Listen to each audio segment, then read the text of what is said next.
Okay, so do you see the code here, the one that you wrote, Mohsana? Yes, I do. Yeah. Okay, so if I tried running it, and it was good that you put in a loop to try and get them to give a valid number. But afterwards, do you notice if I enter the age of 65, it says invalid age input. Oh, I did not try that one. Yeah, that's because I was just going through the code and I noticed that if you look at the last few statements, it says age is less than equal to 20 and age is less than 65. Oh, okay. It should have been equal to or less than. Yeah, either here or here. It should have been, one of them should have included an equals to sign. Yeah, and I think in the second last else if, it should have just been age is if it's greater than 120 or so, because I don't think we have anyone above 120. Yeah, hopefully. That's wrong. elif age is greater than 120 would have done the job. Yeah, so that's, yeah, I get the mistake.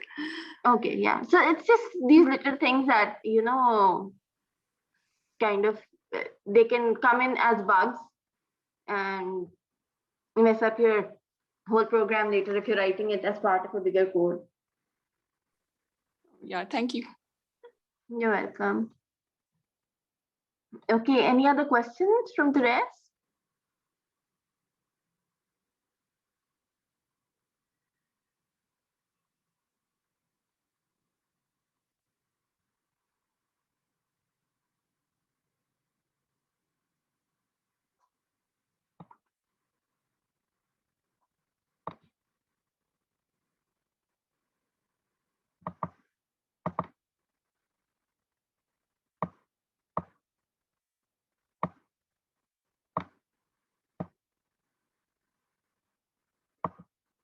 Okay, so I don't believe there are any more questions. I think we should move on with the lesson.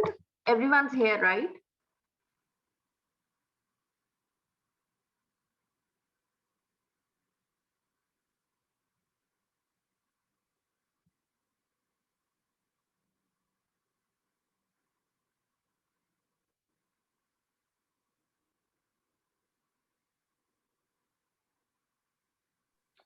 Also, Roop, just one thing, if you could cover that in this lesson, is that if you would have noticed, I tried putting a loop over there that if you put an invalid number, it allows you to try again.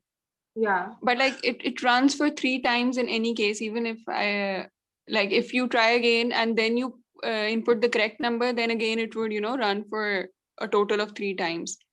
But it should be like this. Agar kisi ne correct number enter kar diya, to it should stop right there instead of break asking out of them. the loop. Yes. So because we'll be doing loops today, Okay. we'll be going through all of these statements that you can use to break out of loops as well. So there are multiple ways that you can iterate through loops, and then, if you don't want to be a part of the loop any longer, you can simply exit. So we will be going through that in today's lesson. All right, that's great. Okay.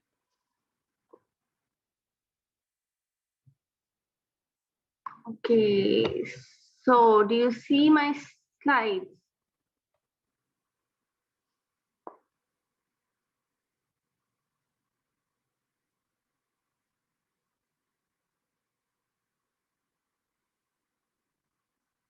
Are you able to see my slides? Because I've tried sharing multiple screens, so I'm not sure if this one is visible. It's there. Okay, yeah, that's good. Okay, so this is week 5 of the Coding with Python course. We would require another week of your time to be able to complete all that we had initially scheduled to be a part of the course.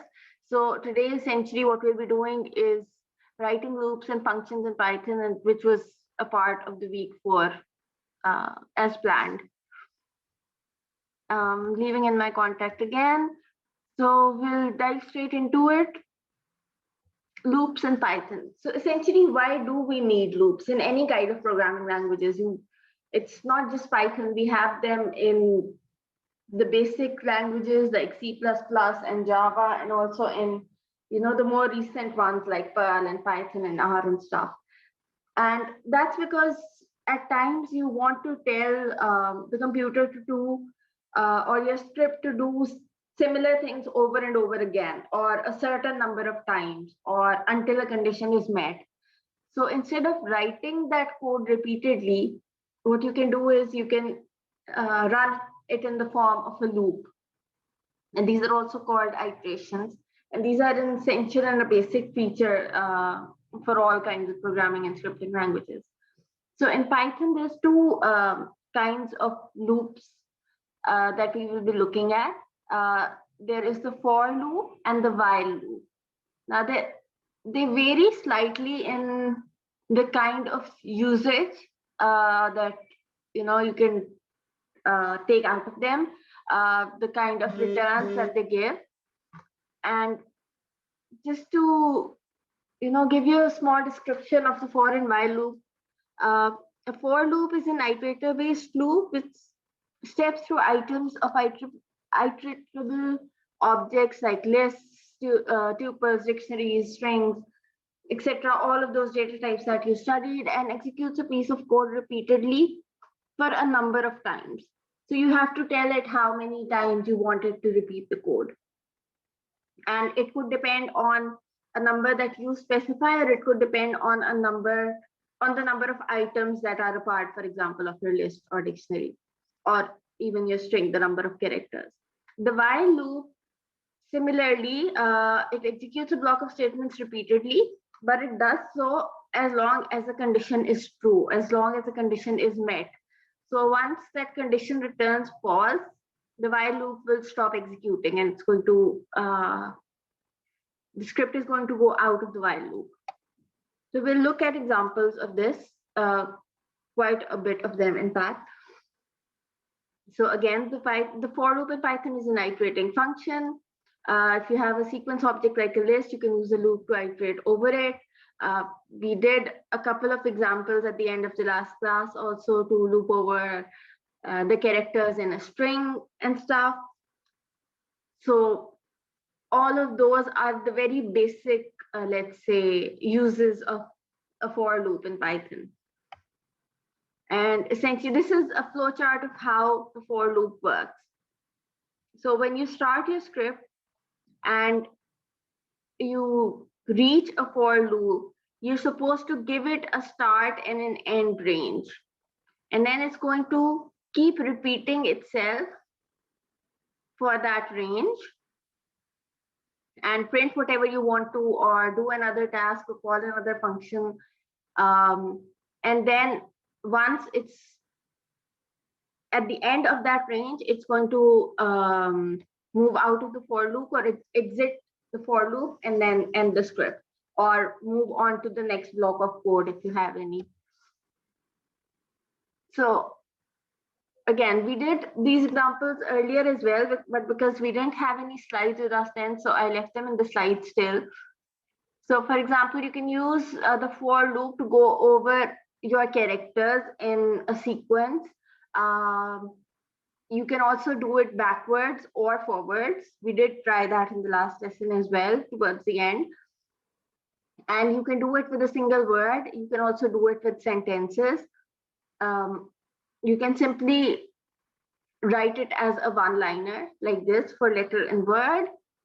So this is the word, print letter, or you can directly write it as for letter in, let's say, anaconda, print letter. Okay. Then the same way that you're doing it for a string, you can loop over or iterate over the items in a list. For example, here's a list of words: apple, banana, car, dolphin. And for word in words, print word, which would do essentially is it would print each in a different line. Let's go over to the shell and just experiment with these a bit.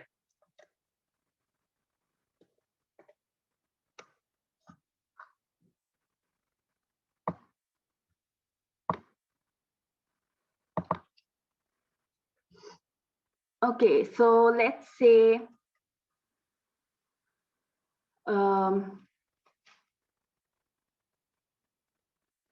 Ma'am, can we start with a new show? Yeah, you can start with a new shell. It's not a problem at all.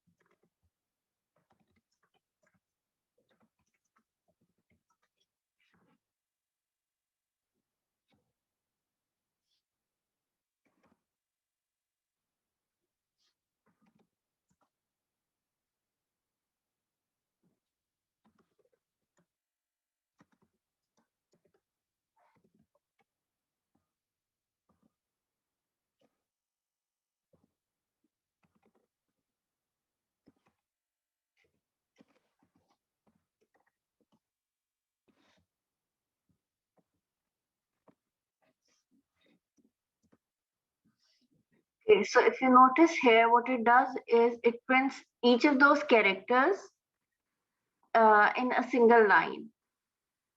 And it's also taking in these white spaces as a separate character as well. So essentially what happens is all of this is kind of stored in the form of an array or in the form of a list, and then each individual is accessed using the for loop. Excuse me, Roop. Can you please move your shell either extremely left or extremely right so that we can adjust our shells accordingly? Okay.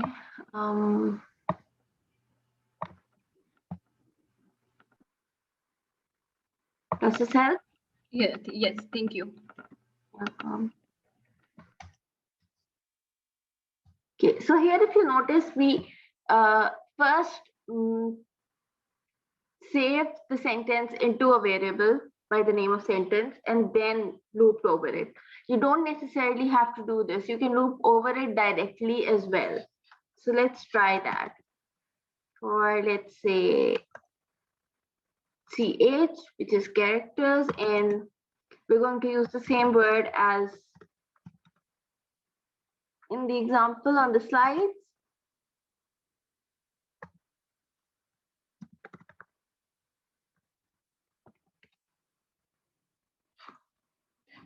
So here, you essentially what I wanted to show you using this example was that you don't need to save your sentence or save your string or save your list or whatever you're working with separately into another variable. You can also directly access it in the for loop. It's always advisable to save it as a different variable so that it kind of, you don't get confused, or you don't have to rewrite it every time you want to use it. But again, you can do it either way. Okay, the same way with lists. We're going to do an example of lists and then we can move on to the next slide. So I'm going to make the same list with colors. And if you remember, whenever you're declaring a list, it has to be within square brackets.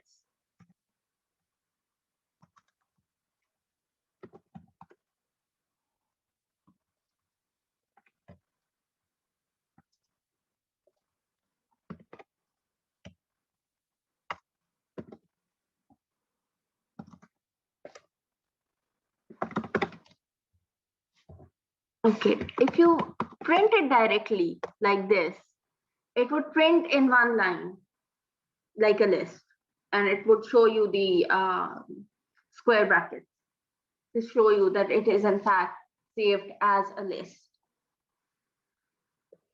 Now, if you want to use the for loop within this, so for, I'll just use X as a variable here.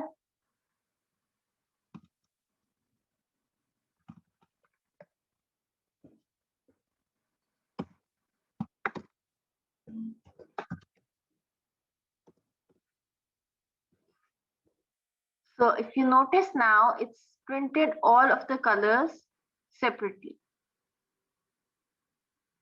Now, there are ways in which you can, within this print statement, you could include, if you want to, print them in front of one another, if you want to have a special character in between them.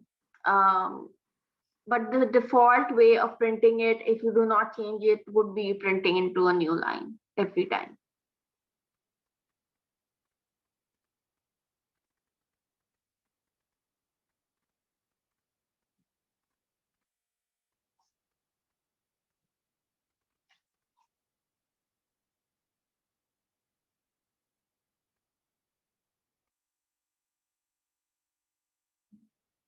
Ma'am, I don't know what happened. I was writing everything you're writing, but still, I got an error. Okay, what kind of error did you get? It says trace back most recent call last file PyShell line L for X and colors. Name colors is not defined. Oh yeah. Sorry. I wrote colors wrong.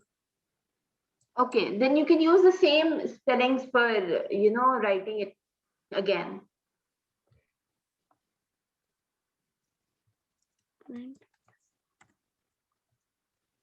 So if you used a different spellings or you misspelled it. Sorry. I wrote colors wrong. That was the problem. I wrote COLORS. Okay, that's fine. Those spellings are actually also correct. There's a difference between the US and the European spellings. But this was just a basic. And we'll move on to, can I minimize the shell so we can move back to the slides? Is that okay?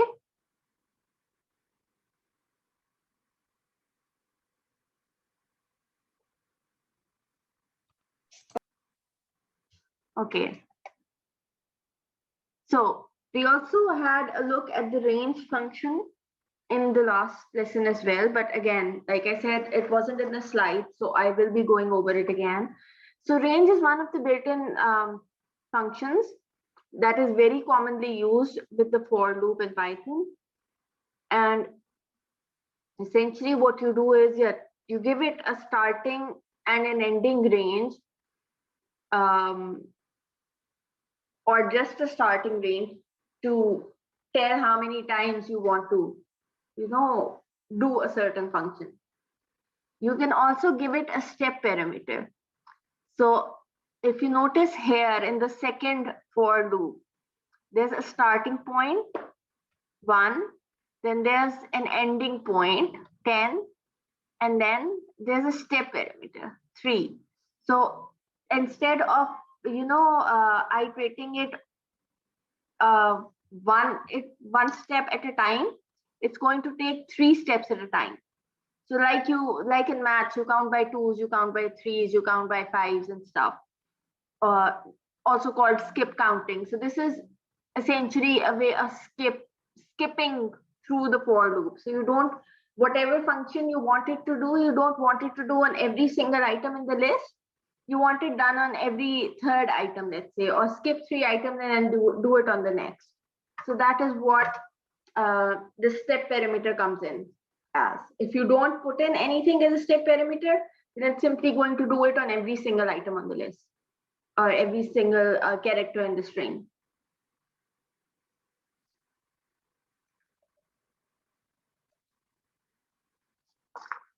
Okay, so we're going to write the same here and see how it looks when you run it in the shell. So for X in range 3, print, I'm simply going to do X, okay? So since you did not give it a start point, it's going to start at the first index and move on till it's reached index 3.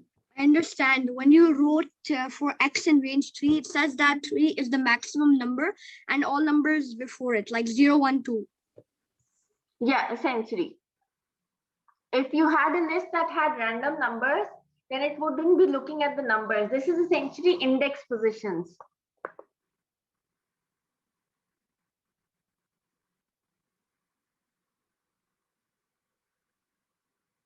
So we did go over index positions, right? They start at 0 and they move up to any number that you would want. But they always start at 0. And here as well, for X in the range 3, what it meant was it started at index 0 and moved up till index 2. So it's going to skip out 3.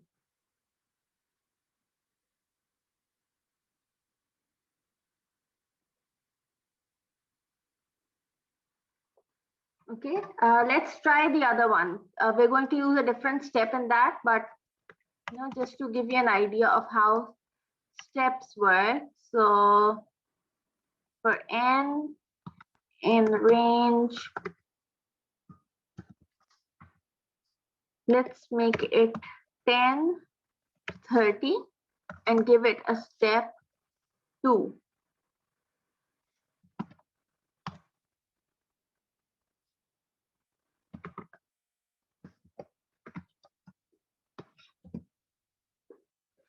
So it started at 10, and if you notice, it's counting by 2s.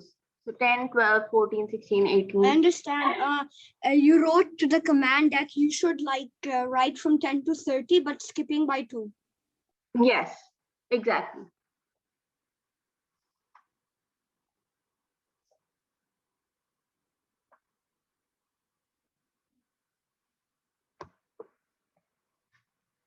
So these are very simple uses of the for loop that you can do. Or let's say if you wanted to, print hello to the screen.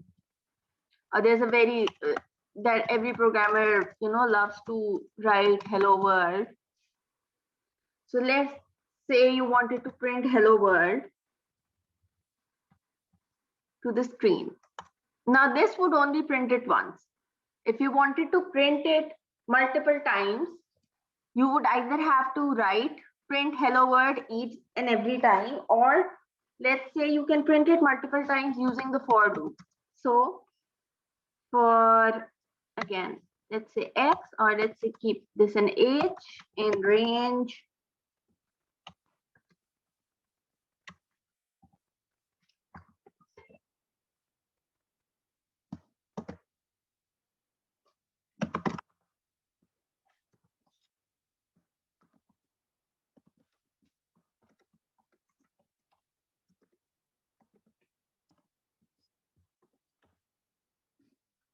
So if you notice here, it's going to, using a simple for loop, you can print it as many number of times as you wanted to.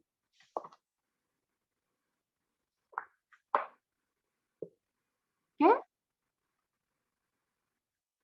It isn't always this simple. Obviously, it does get a little complicated further on, but I just wanted to give you a feel of how it was for now so that you could, understand that how it would, if you wanted to add more stuff into it, how would you go about doing it? So again, it takes in 3 parameters: the start, the end, and the step, which is a default value is 1.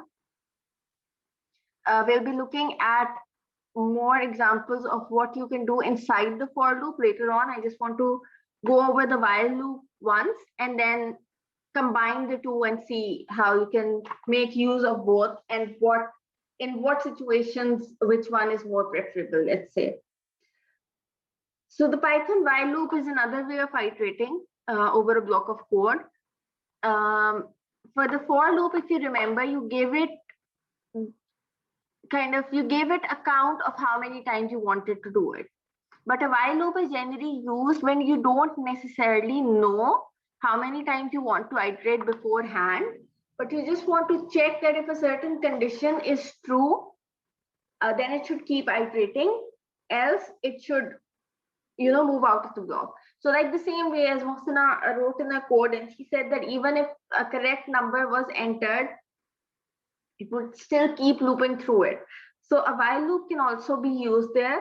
There are also ways of using the for loop in that as well, but a while loop can be used there. So while the user keeps entering a wrong number, you can tell them to re-enter, and as soon as they enter the correct number, then you can break out of the loop and move on to the next block of code. So it could be once, or it could be at the 5th try, it could be at the 20th try, it doesn't matter, because it's just going to keep checking till that condition is true or false. Okay. So in a while loop, the condition is checked first. The loop of the body of the loop is entered only if the condition is true. And after each iteration, the condition is checked again. This process goes on until the condition evaluates to false. Now it's important to know that if the condition returns false in the very first attempt, then it would not go inside the while loop. Okay, so you need to keep a check on what kind of condition you want to keep in there. So for example, in that, again, in the example that we were looking at earlier, where the user was supposed to enter, if they entered the correct number in the first go, it would not go into the while loop. So it would directly take them to the next block of code. So that is useful in some cases, and in some cases you don't want to do that. It depends entirely on how you want to use it. So this again is a flowchart of how the while loop works. You start your script, then there's the while block, and essentially what it does is it checks for a condition. If the condition is true, it goes out to print hello world or move on to whatever next code you want it to run or function you want it to run. And then this is very important. Then you increment the count, because here you're keeping a count of the number of times that it's running. So increment the count and then check again. So this would keep repeating unless this returns false. When it returns false, it's going to break out of the loop and move on to either the next part of your code or to the end of the script. It depends on what you have in your script. Now there's a syntax for the while loop. It starts with the while keyword. Then there's an expression or a condition that you put in there that would either evaluate true or false, and then a colon character like you did with the for loop as well, and then there's a body inside of the while loop. And again, for Python, this is intended. For other languages, it would be made up of brackets. Now, a problem with the while loop, and I will show you this before we move on to the next bit, is that you can often run into an infinite loop. So like I showed you in the flowchart earlier, there was a little pointer at the end that said increment your count. So if you don't increment it, if you forget to increment it, or any other kind of logic that you're trying to use in the while loop, if it's flawed in any way, the condition may never be false. In that case, what happens is that the loop keeps running. So it would run till you're either out of memory or your computer gets stuck or anything of the sort. But it would essentially, the while loop itself, it would not stop execution. It would run infinitely. And as new programmers, you might often, come across this, and it's not something to worry about, because there's always, now for different systems and for different, let's say, software that you're running it in, there's either a Control-C or a Control-Z. Control-C is the more common one of them. You can use the same in your DOS shared script as well, or a Control-Z. So if you think that you're stuck in the loop and it's not breaking out of it, you can simply press Control and then C, and it's going to break out of it. Okay, and then you can go back to your code and fix it and run it again. So we're going to have a look at this in the shell.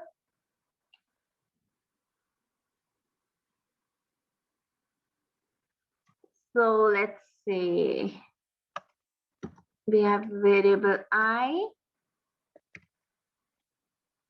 that's 10. Now, while I is less than 0,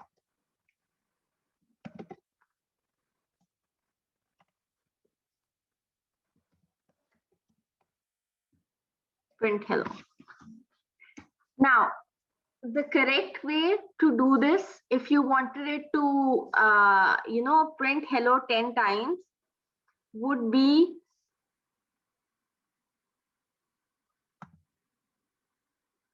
I believe you can actually add it to the front of this as well.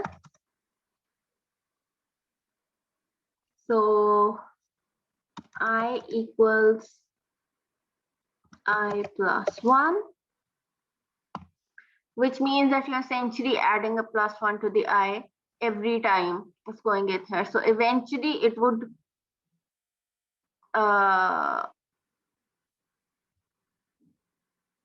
reach, let's say let's do this the other way around, while I is less than 10. Keep this at 0. Oh, I can't change it from there. Okay, let's 20. I hope I'm not confusing you. So we kept a variable I.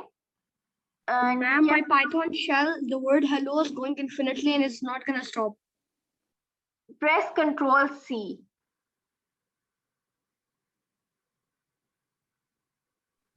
Ma'am, it's like so huge now. My Python shell. Yes, yes. Okay, let's try running this and see what happens. Okay, so it ended. This is because I remembered to increment this part. So always in a while loop, you need to remember to increment, or you need to remember to change the value, change the condition that you're checking for in each iteration. Because if you don't change it, then it's going to go on infinitely. So if you write it just as it was earlier, so let's say I equals 10 again, while I is greater than 0,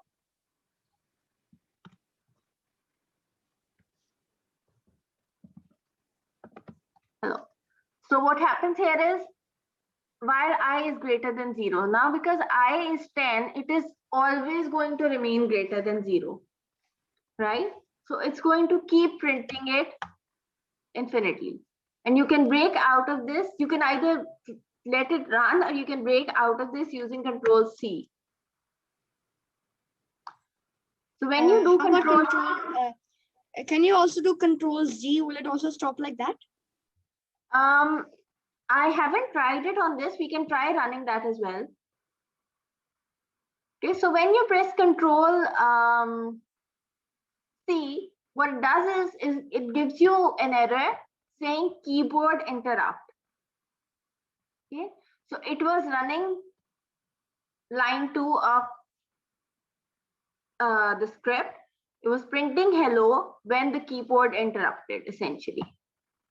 Okay, and if you see here, there's a long list of hellos. Now we'll try and can we copy this?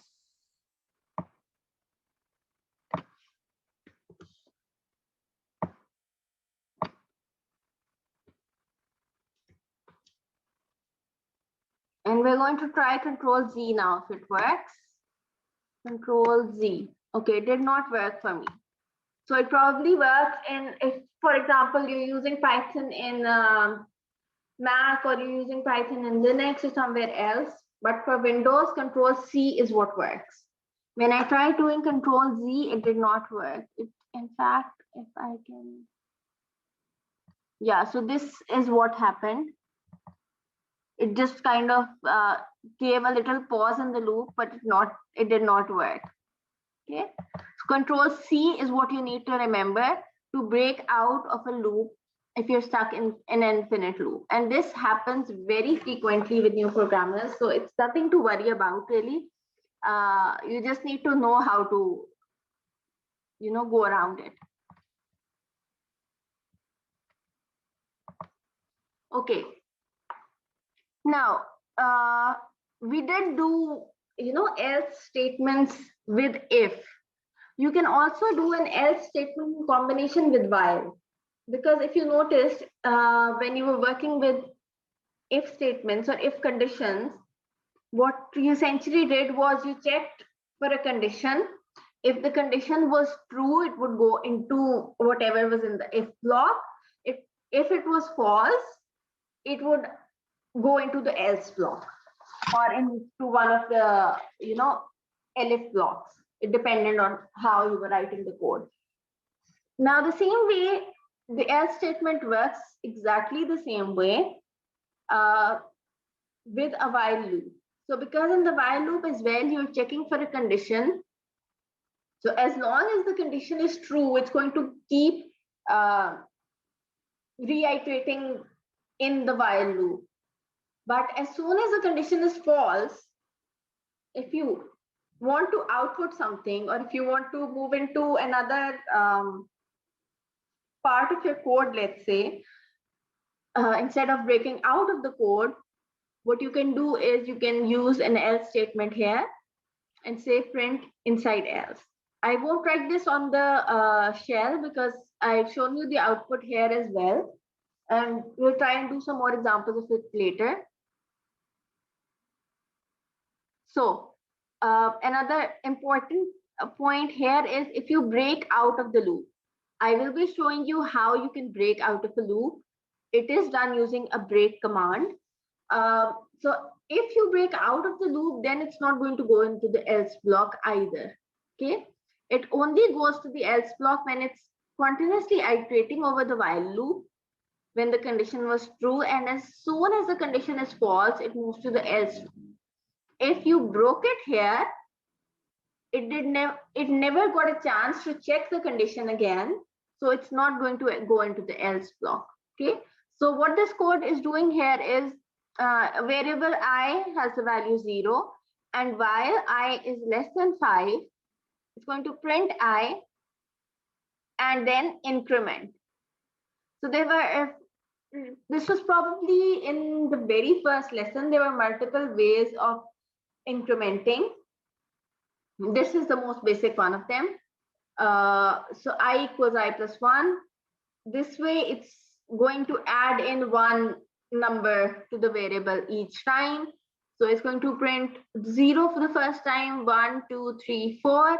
And then when it turned 5 here, it tried to go back, but now I was not less than 5. Okay, because 5 is not less than 5. So it's going to go to the else block and it's going to print inside else. This just to show you that it's gone into the else block. Okay, now I did this on the shell as well. So you can either write the while statements, or like I did for the for statements earlier, and even for the if conditions, you can either write them in multiple lines if you have larger blocks of code, or you can also write it in the form of a single statement.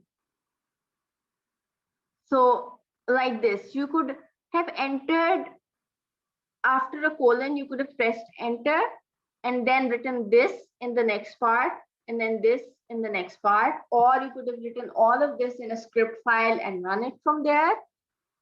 But if you notice here, this is just a very, very small line of code. So you can write it in a single line as well. So the first part remains the same, while, condition, and colon. Then the second part is whatever, like in this case, it wants to print A. And then you separate it with a semicolon. This semicolon tells Python that this particular command ended here, and now there's a new command that's starting here. So essentially, it's like a new line for Python. And then this semicolon tells it, the second one, that this command ended here.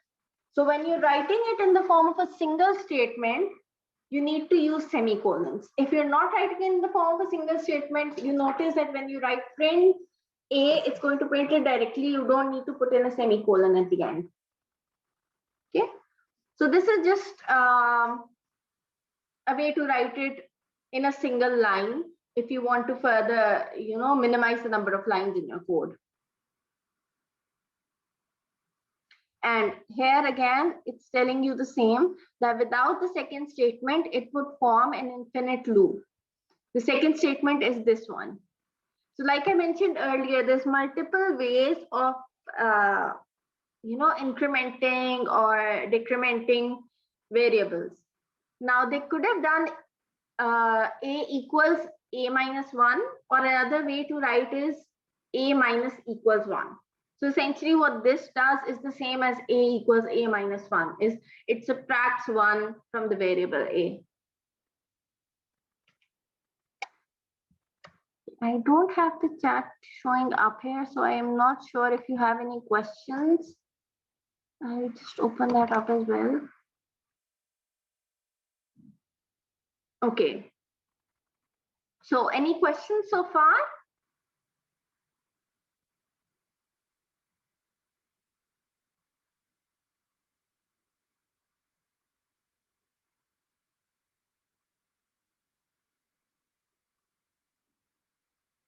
Okay, I don't see any questions, so let's move on.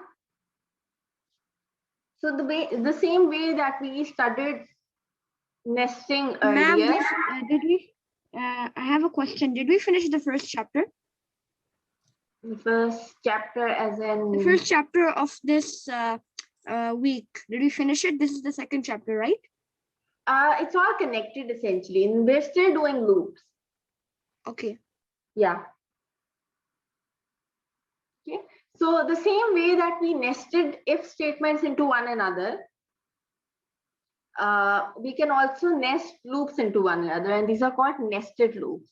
So a for loop can come inside a for loop, a while loop can come inside a while loop, a for can come inside a while can come inside a for. It can go out either way. There you can essentially nest together loops in multiple syntax, let's say. So you can even put a loop inside a loop inside a loop, and you can go on, keep going on and doing this for as long as you want, essentially, or as long as your computer's memory would allow, essentially. But obviously, like with nested if conditions, nested for loops also can be a little tricky to handle. But again, we'll look at some examples and we'll see how they're done. Okay, so again, a flowchart. For example, you start your script and you have a variable I in the range of 1 to 6. Now, as long as it's true, it's going to go into this second loop. This is another for loop. And here there's a variable j in the range of I. So it's using the value of I. And it's going to, as long as it returns true, it's going to print I and keep doing that until it turns false. And then it's going to print a new line. And then it's going to go back into the other loop, again into the outer loop, let's say, and keep doing the same until the outer loop also returns false. Then it's going to end the script or move on to the next block of code. Now, again, this sounds a little confusing, but just to give you an example. So we have a list words, and it has 4 words: apple, banana, car, and dolphin. So they're just random words, they're not connected. And a simple for loop would be for word in words, print the word, right? But they want to, teach you how to use nested for loops in lists. So what they've done is, for the outer loop, they've written for word in words. And then if you see, this is a comment. So this would not be read by Python. It is there to make you understand what it's supposed to do. So this loop is fetching word from the list. So essentially this is fetching a whole word from the list. Print the following lines will print each letters of and then plus word. So whatever the word is, in the first go of the loop, it's going to be apple. In the second go, it's going to be banana. In the third go, it's going to be car. In the fourth, it's going to be dolphin. And then for letter in word. So here, if you notice, this first word apple was saved into the variable word. Now it wants to iterate over this word using letter. So this loop is fetching each letter out of the word. Print letter. Okay. So now it's going to print it as it did earlier, like we saw an example of, printing welcome to Python week 5 and stuff. So it's going to print it each letter in a different line. And it's going to keep doing that till the word is complete. After that, tells it to print an empty space. Essentially means a blank line in this case. And then it's going to go back to the main for loop. I have shown the output here as well, but I will be running this on, with a slightly different example on the shell as well. So if you see the output here, it started with the following lines will print each letters of apple. And then this is where the second loop came in. So the second loop printed A, P, P, L, E. Then that was the end of the word. It moved out and back to the first or the outer loop. And then it said the following lines will print each letter of banana. And then it went into the inner loop and printed each of the letters in a new line. Then, since that word ended there, it went back into the outer for loop and looked at the next word and the next and so on.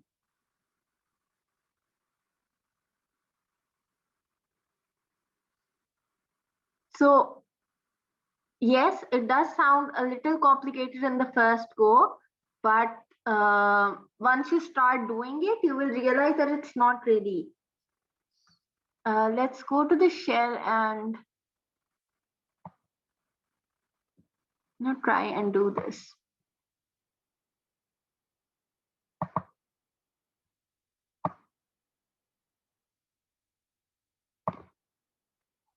Okay, so let's see if we still have our original list.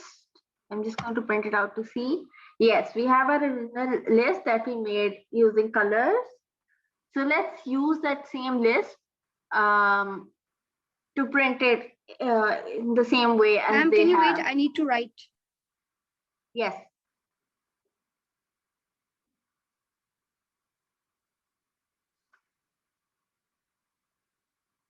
So you can make a list of anything essentially. I'm just using a list that I had already made to kind of save time. Can I copy paste? Have we written this in the past?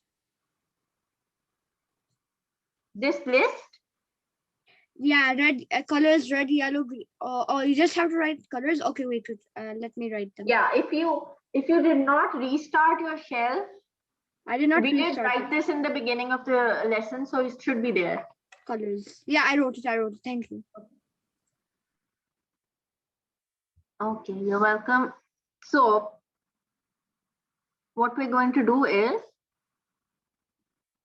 I haven't actually tried doing this in the shell directly because I've always done it in a separate script file, but let's see and what happens if we try and do it in the shell. Okay, so for, let's say C in colors,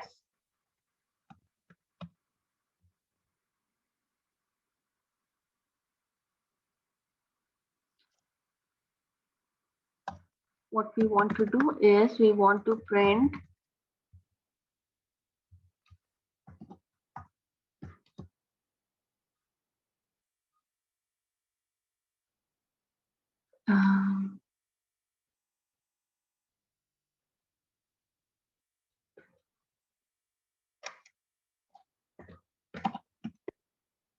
color is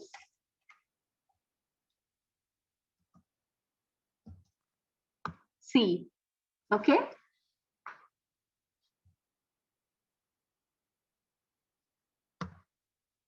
And then for now we want to look at the individual characters or the individual, let's say, alphabet. So let's say for A, in, now we saved the name of the color in this variable C. So we're going to use the same variable, okay? In C,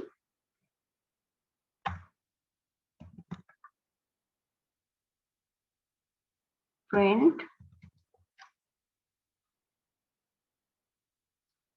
A.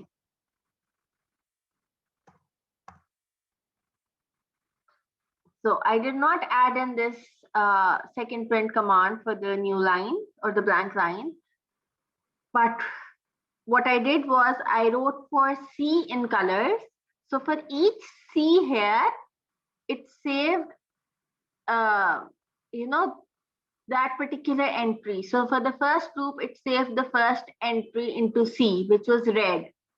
Okay, and we can make sure of that by printing it out to screen. So print the color is C, which is red in this case.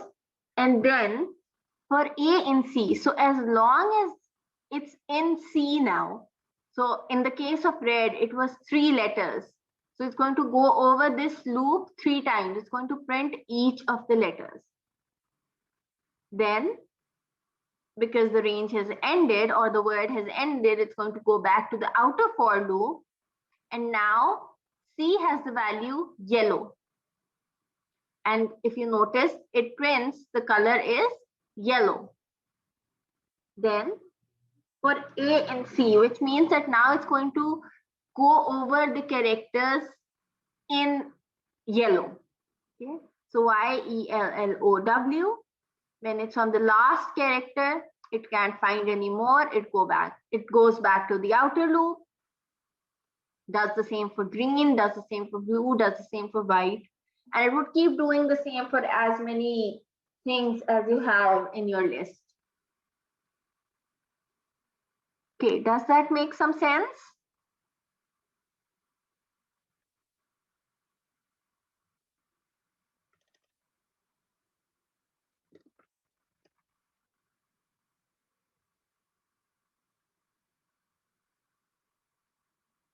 Okay, that's good.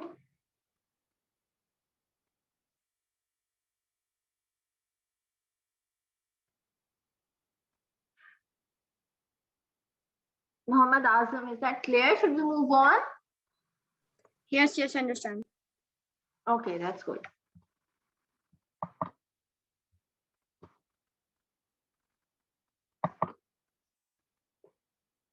Okay, so there are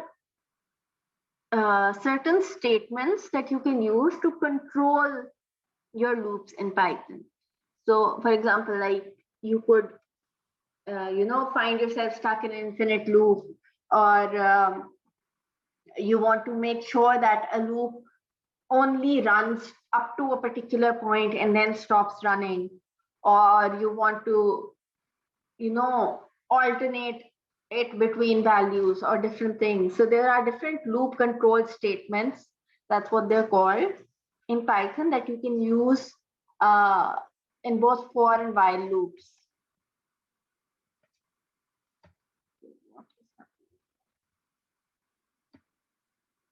Okay, so sometimes you may want to break out of a normal execution in a loop. Now, this could happen if you were running into an infinite loop, or this could happen just if you were running a loop, but you didn't like the output and you want to break out of it and, do something else with it. So there are 3 control statements essentially: break, continue, and pass, that are used to control how a loop runs or how a loop functions in Python. We'll be looking at all 3 of them. The most important one, or the most frequently used one, is the break statement. But we will be looking at the continue and pass statement as well.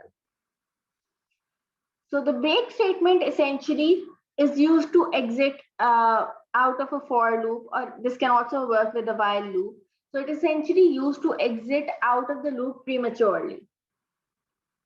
So it means that it does not want it to check for a condition or want it to run up to a certain range. It just wants to break out of it, at random, let's say, or prematurely, as they've said. So that's when you use a break statement. And it's written simply as break. It's a built-in function. And as you've seen it highlighted here as well, it's going to be highlighted once you write it in your scripts as well. So it is used to break when a specific condition is met again, or it can be used to break if a specific condition is not met, or if you reached a certain number in the range, or whatever you want it to apply to. So let's say we have a list of numbers and we want to check if a number is present or not.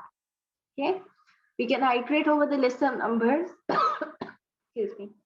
And if the number is found, we can break out of the loop. So once we found the number, we don't want to, keep going through the loop and checking it over and over again, unless you think that in your list of numbers or in your list of colors, you will have multiple entries of the same. Because if you remember, in a list, you can have multiple entries. So for example, in your list of colors, you could have had the red color in 4 places. Okay. The same way in the list of numbers here, if you see in the example, there are all different numbers. So this would work, or if you want to find all, let's say all places that you find the number 2, you would have to keep running in, but you won't put in the break here. But let's just look at this example for now. So there's a list of numbers that has the numbers 1, 2, 3, 4, 5, 6. And the number that is important to you is 2. So you've saved it as another variable, n equals 2. So it's going to, for now, it's saying that a variable found is false, okay? Which means essentially that it has not found it so far. You don't necessarily need to keep in this variable, but this is just to, sometimes we put in these extra variables just to make our lives easier and for us to remember later on why we were doing the stuff that we were doing. So what it's doing is for num in nums. So the same way it's iterating over the list nums using a variable num if n equals num, which means that if whatever value it found in nums, if it is equal to n, then found is converted to true and break out of it, which means that it would run for the first one, it would find 1. Now 1 is not equal to, it would say 1 here, 1 is not equal to true, so it's not going to go into any of this. For the second one, now it's found 2, it saved that in num. Now n equals 2, so this is correct. So what it would do now is it would go into this statement, it would convert found to true, and then it would break out, which means that it's not going to keep checking it for 3, 4, 5, 6. It's simply going to break out of the for loop, and then it's going to go back to the main code. So whatever is there after the for loop is what it's going to go back into. And in this case, it says print if list contains n, which is the number 2, it's found. Okay. So now, because this is a very small list, it might not matter if it had kept, looping through it, but it does matter when you're looking at large data, or when you're looking through a file, let's see. And, just very simple things. If you, for example, if you open up a Word document that you've written a while ago and you want to find a word that's there, you simply press Ctrl F, and it shows you where that word is. Okay. So at the back end, it's using this partly. Obviously, there's a lot of complicated code in there, but essentially what it is doing is it's iterating over every single thing to find that word. Now, if you were doing that for very large files, you would notice that it takes a longer time. The same way, if you were doing this for a very long list, or if you were trying to find an entry within a very long file, let's say it had 20,000 lines. So it would make sense that if it found the entry in the third or the fourth line, then it stops looking through the rest of the file. Okay. So that is how and where a break statement is important. What a break statement does is it completely, so it doesn't matter however long the list was or however long your file was, it's just going to break the for loop there and move on out of it, essentially. So what question? Yes, sorry. What is F doing here? I probably missed something.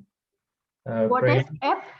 Yeah, print and then this F. Okay, yeah, because this is taken from an older version of Python. So I took these images from different tutorials online. This was a different version of Python. So when you wanted to print something to a screen, there was a separate print command, and when you wanted to print something to a file, that was a different print command. Okay, so this is what that means essentially. Okay, yeah. Yeah. Thank you. So, Roop, could you tell how we would write the print command? Like, yeah, we would write it simply as, okay, I move this here so we can see that as well. And then, okay, so let's say we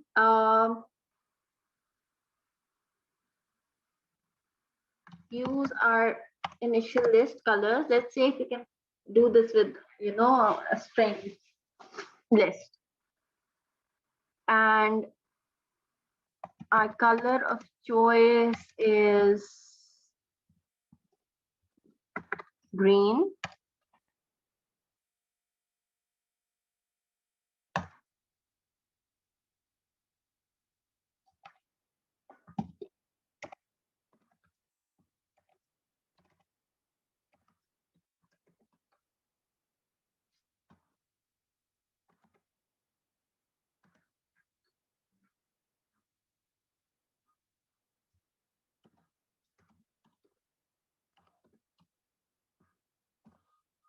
So for C in colors,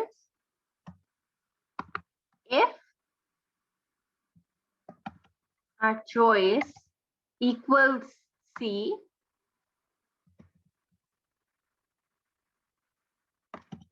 then we convert found to true.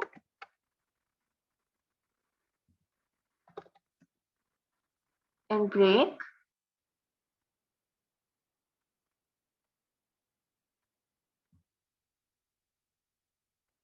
Now we don't, or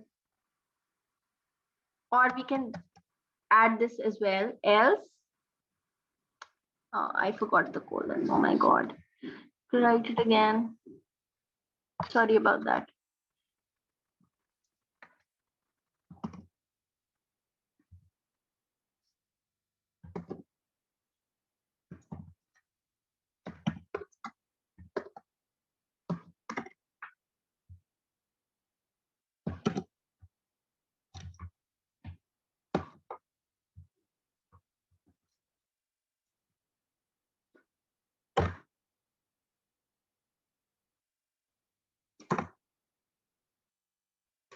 Okay, so because I was writing it directly in the shell, it did not let me, do the second part.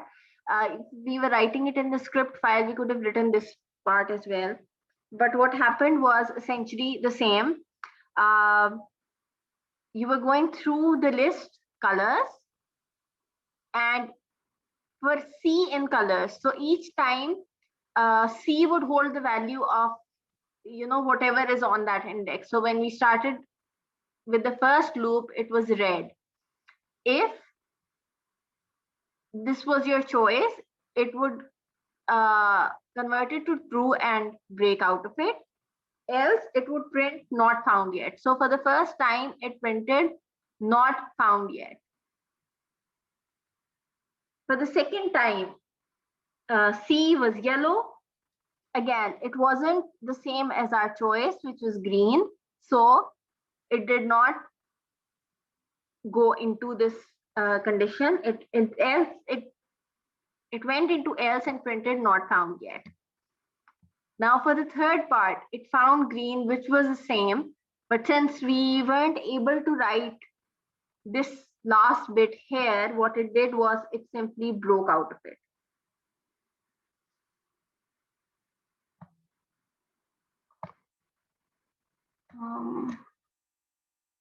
No, this won't work.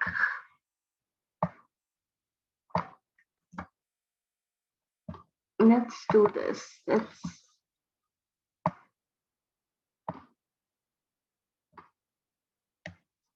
Ma'am, did you make a new file? Yeah, I'm making a new file. I'll just share that with you as well.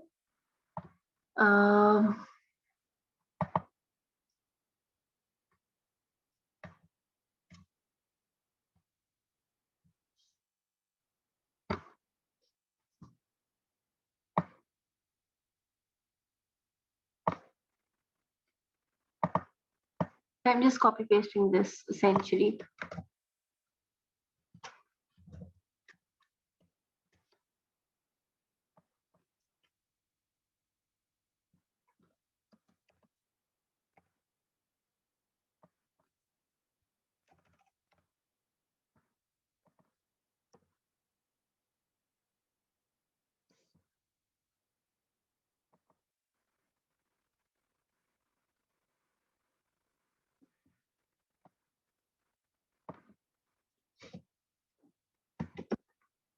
Ma'am, you're going too fast. Can you wait for a second? I need to copy paste and do that too. Yes, yes, yes.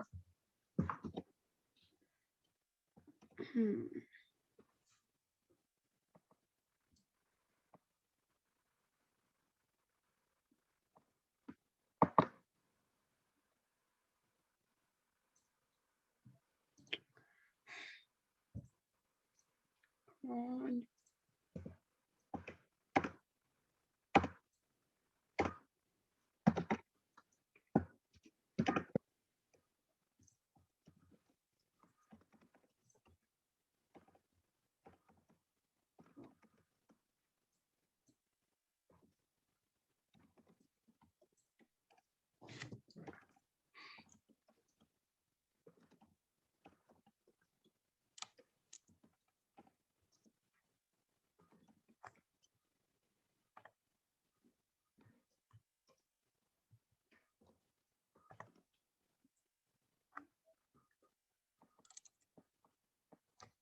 Ma'am, can you wait? You're going too fast. I didn't know what you wrote. Yes, yes, it's still there. It's still there.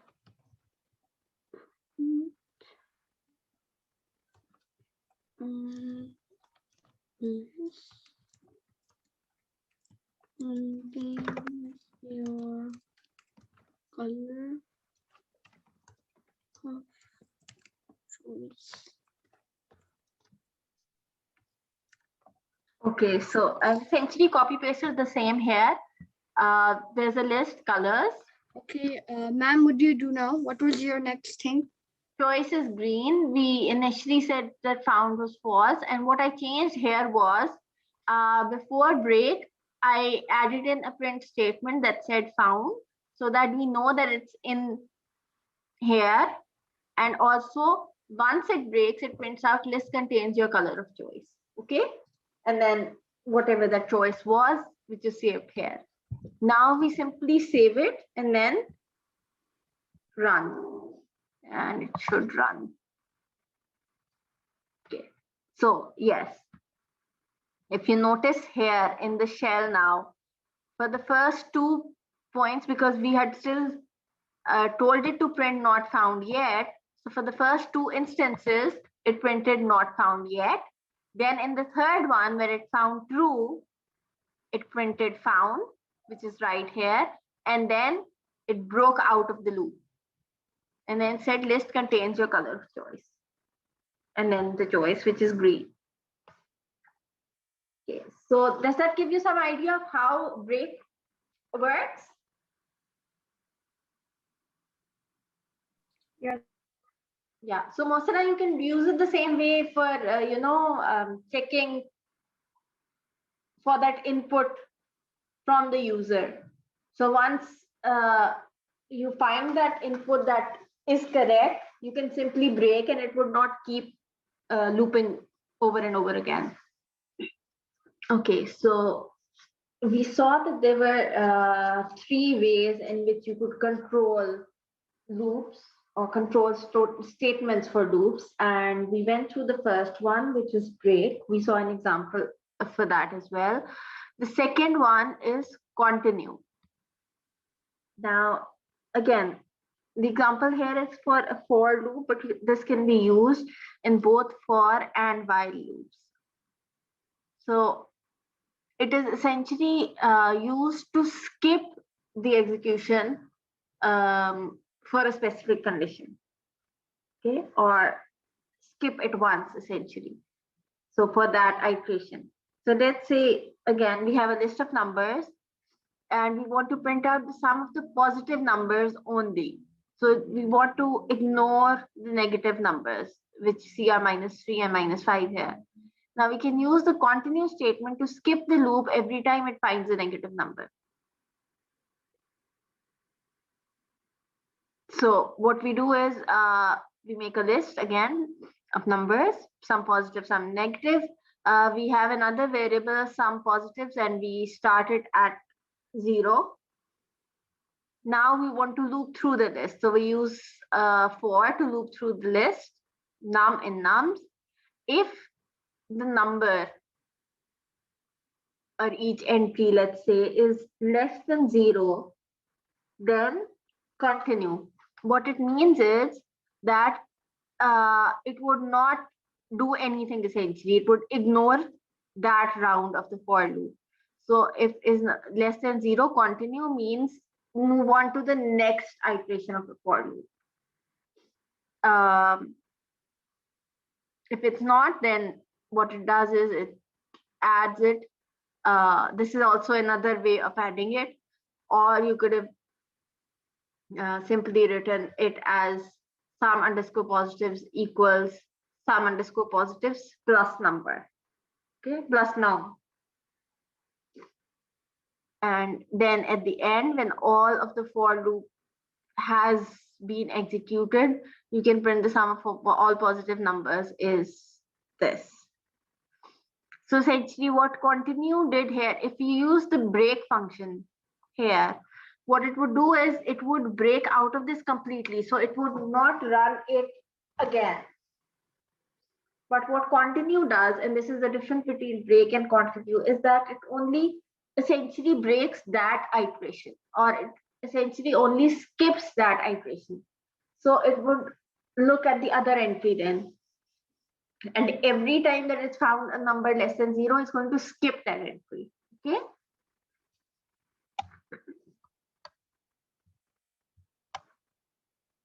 Then there's a pass statement. Now, pass statements aren't used very regularly, but still it's a kind of a control statement. So I wanted to go over it. It is essentially a null statement. And when the Python interpreter reads a pass statement or a pass written there, it does nothing. Okay, it ignores it essentially. So it is a way of ignoring, let's say, an instruction in Python. Now, the difference between a comment and a pass statement is that a comment Python cannot read or interpret, but the pass statement Python reads and interprets. And then we can, in our layman terms, we can say that it is ignored, but within Python, it has a different meaning. So what it does is it returns a no operation or an NOP after reading that. I'll show you with an example what I mean, because yes, this does sound a little confusing. So we usually use this when writing a piece of code, but for that particular or at that particular point in time, we just want to put everything in the code but not run it, let's say. So suppose we have a loop or a function that is not implemented yet. So there is this sequence and there's a for loop, but we don't want it to run yet. So we want it to be there in the code, but we don't want to execute it at the time being. So we leave it empty, the body of or the block of code inside the function, we leave it as empty and we write pass. So what this does is when it sees this loop and sees the pass, it's going to skip out of the loop essentially. Okay. So it's essentially to tell Python that this here is kind of an incomplete, let's say, piece of code.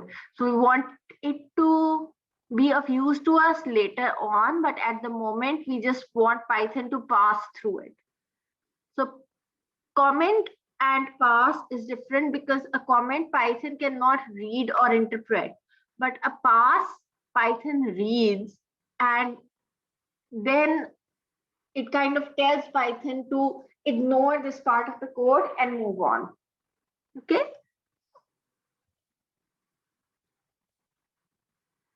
We won't do any examples for this because I think it's, or we can do one for continue, because pass is something that we usually use when you're writing bigger chunks of code. If you want, we can do the same example for continue, or we can move on and then look at another example later on.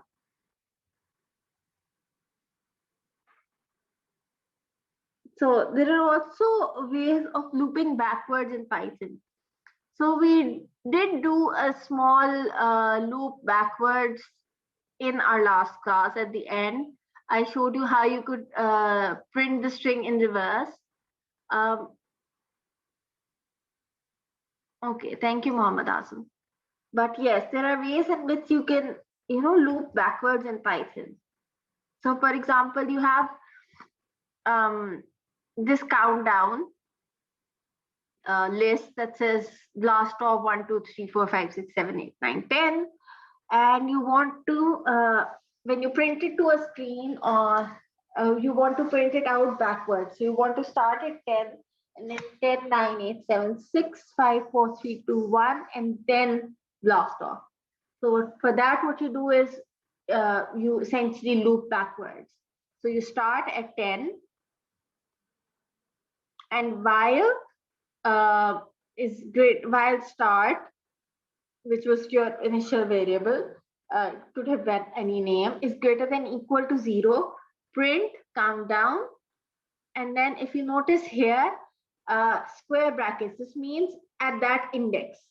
So print the value of countdown at that index. So the first one is going to print the value of countdown at this index. If you notice, this is index 0.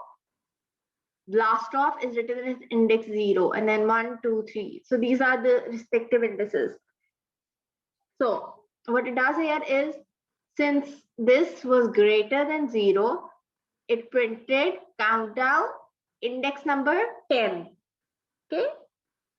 And then start minus equals 1. Now this is the same as start equals start minus 1.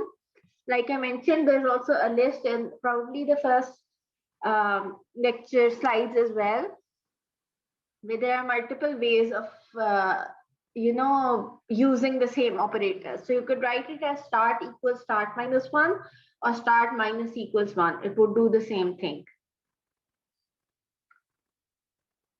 And then the value of start would be 9, and it would keep going into this and keep printing this till it has reached 0. Okay. After that, this would return to be -1, and then since this would be false. Start is no longer greater than equal to 0 because start is -1. It would move out of this block of code, okay, or it would end execution of this block of code. So this is again a very, very simple way of iterating over the same list that you had in a backwards manner. Essentially, what you do is you start at the last index and then decrement instead of incrementing. You can do the same with a for loop. So if you remember, we're using the same list. If you remember when we were studying the syntax for and range, we could give it a starting point, an ending point, and then a step. So what we can do here simply is the starting point is the last index. The ending point is before the first index because we want it to print what is at the 0th index as well. If we just wanted it to print till 1, we could have put in 0 here, okay? And then the step is -1. So at each iteration of the for loop, we want it to move back 1, okay? So this works the same as start equals start -1 essentially. So it's going to go backwards 1 space. If you wanted it to go backwards 2 spaces, it would have been -2. Okay, and the same way it's going to print it. This here represents the index, and this is the output again. So pretty simple. Okay, so let's move on to functions in Python. So we're done with loops. We will be obviously looking at loops within functions as well. But as I mentioned earlier, and we saw a lot of inbuilt functions in Python. There are also functions that you can write yourself and then you can call them. So if you want to do something, let's say repeatedly, or if you want to do something in different parts of your code, but you don't want to write the same code over and over again in each part, what you can do is you can write it in the form of function once, and then anywhere you need it, you can simply call that function. So you can write all the functions, let's say at the top of the script, and whenever you need them, you can call the function. So what is a function? A function is essentially a block of code that has a name and you can call it. And instead of writing something 100 times, you can create a function and then call the function 100 times within a loop. Now you can call it anywhere and anytime within your program. Okay. So there is, we will be studying scopes as well a little. I wouldn't touch the topic in too much detail, but yes, essentially, if you have the function written at the top of your code, you can essentially call it anywhere and anytime within your whole script.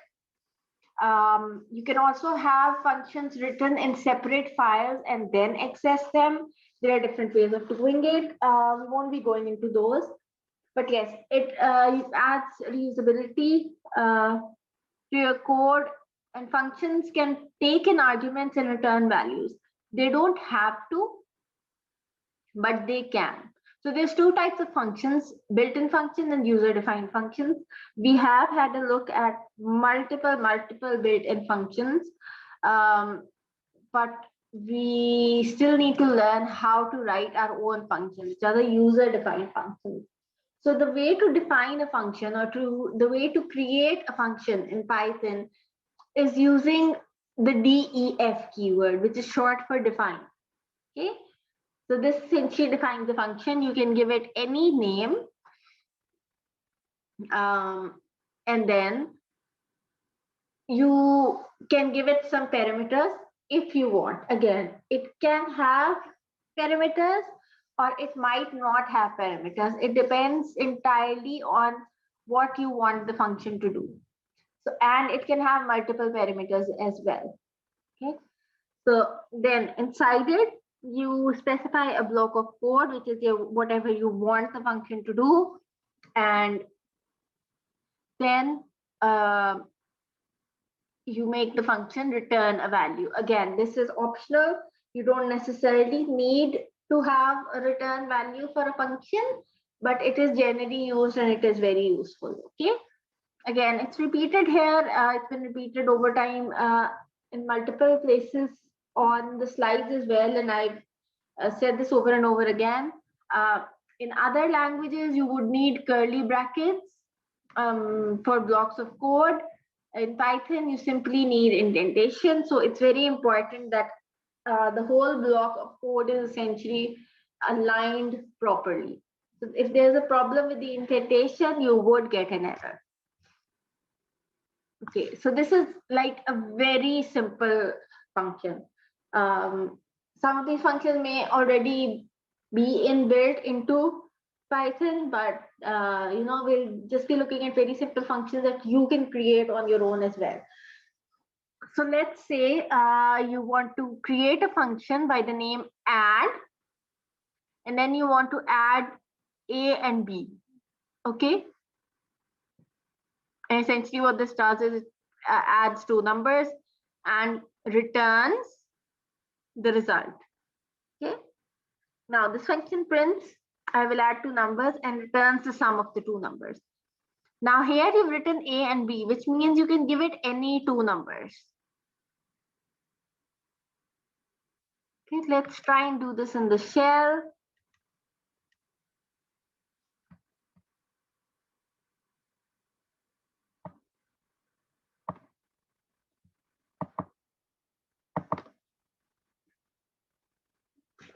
Okay, so let's define.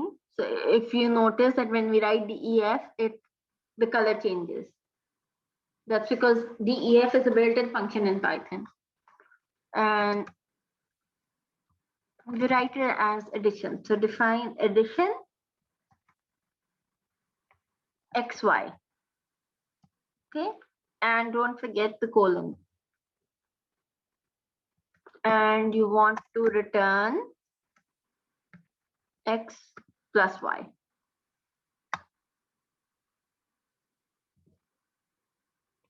So essentially now I didn't add in the print command.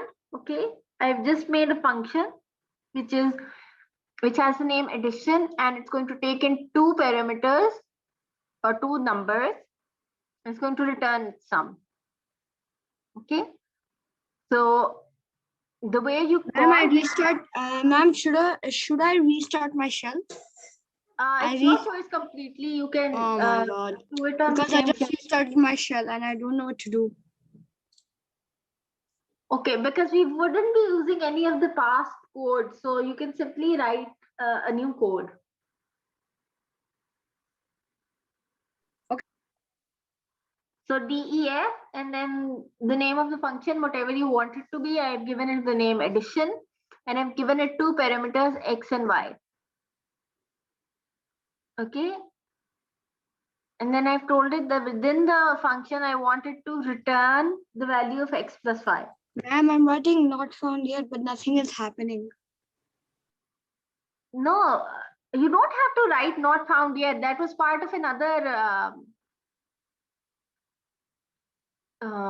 script that we were running.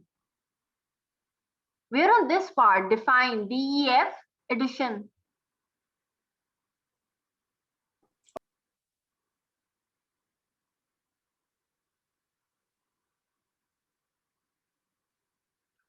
Okay, so now when you want to call in the function, you simply write the name of the function, which in my case was addition, or which in their case was add in the slides. And then if you notice, when I've put in the parentheses or the bracket, it's told me that it's going to take in two inputs, 5 and 6, addition. Okay, when I press enter, it's added them and given me the result. Okay, so it's returned essentially the result.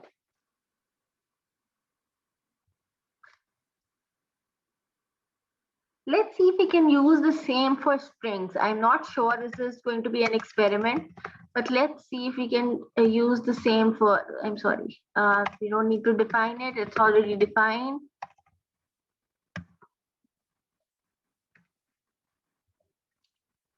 let's say we want to give it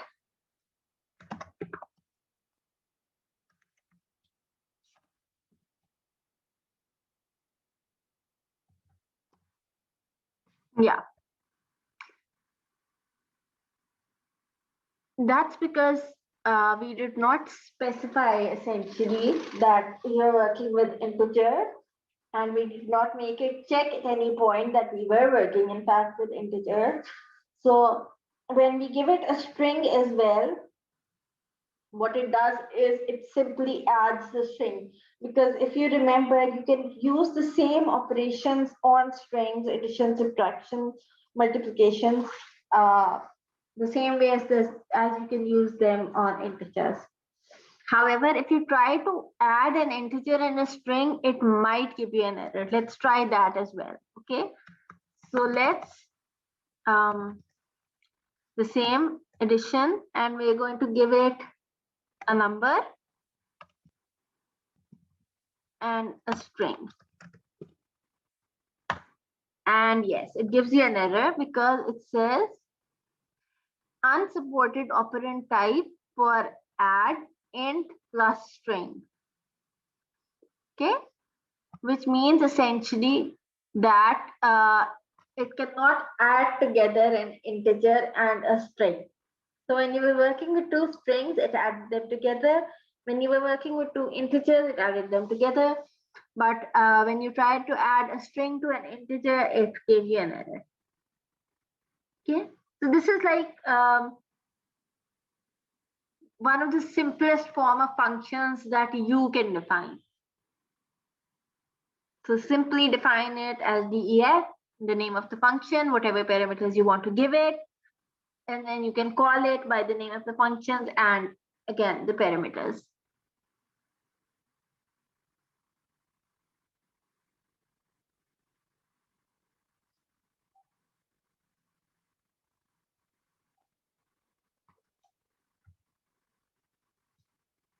Now, again, another example of a function that you can create. So this is a function by the name of greet, and it's taking in one parameter. So what it's doing is it's taking in a name, and this here, if you notice, is the comments. Okay, so this part is completely ignored by Python, and this is just to tell us what the function is doing. So this function greets to the person passed in as a parameter.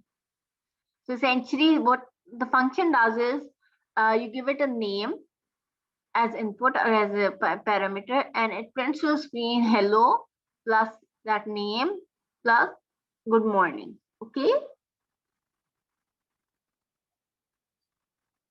so when you want to greet Paul, let's say it's going to say hello Paul, good morning.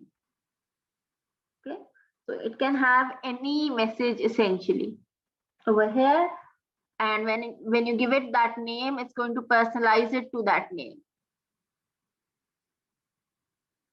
Now a very obviously that uses more that would use more code as well, but just a very basic example of this.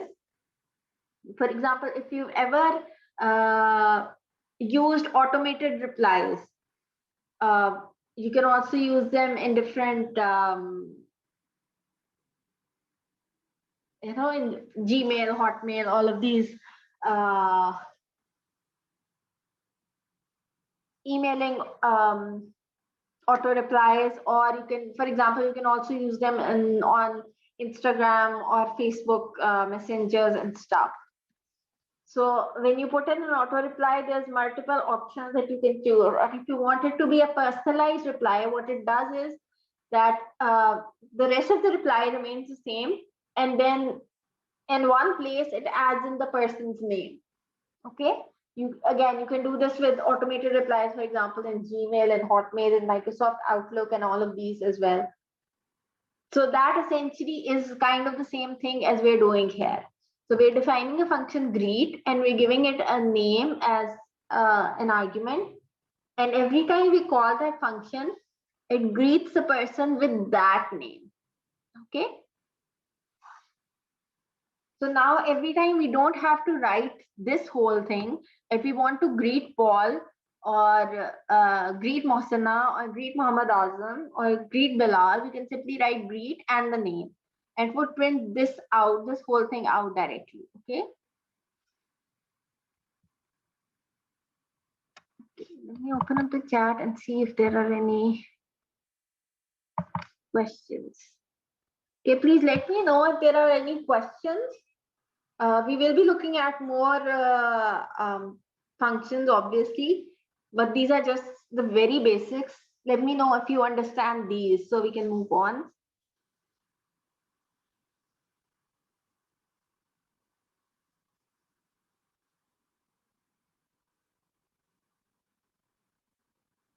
Okay, that's good.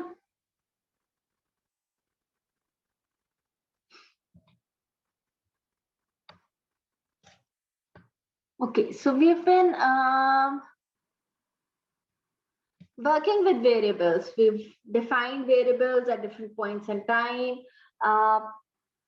And there's something about variables that we should know. Not when we're starting to program, because it's just very small scripts that we're writing, and we kind of, we're not using too many variables, so we can kind of keep a track of them. But when you're working with larger scripts and you're working with multiple variables, you need to understand that there is a scope and a lifetime of the variables that you are defining or assigning. Okay, so your variables could be local or global. Now, as the name suggests, again, local variables would have a local scope. That is, if you define them within a particular function or within a for loop, let's say, or within an if condition, they would only be viable, let's say, or recognizable within that function or within that loop or within that condition. So they would have a local scope. So outside of that, they would not have a value, or you would not be able to access them. A global variable would be something that you can access anywhere throughout the function. So these generally need to be defined as global variables, or they need to be defined at the start of the program. So if you, let's say if you define a variable when you're starting to write your script at the very top, it generally means that you would, anywhere that you use that variable throughout that script, Python would know what value that variable has. So it would not be an alien variable to Python.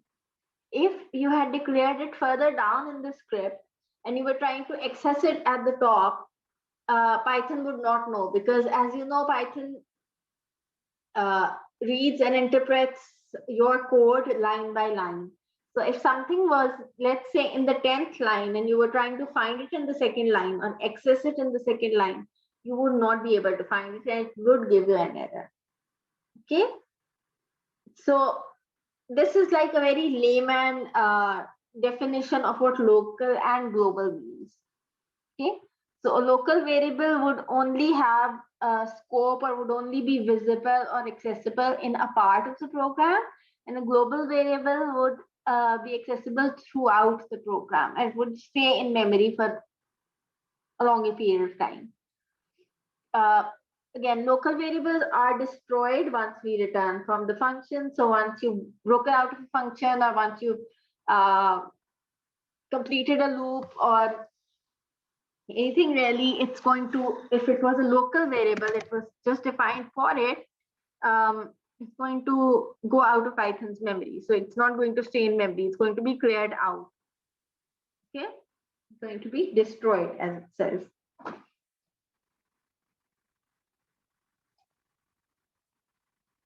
So just to give you an example, let's say we define a function, my function, and within that function, we have a variable x and the value for x is 10.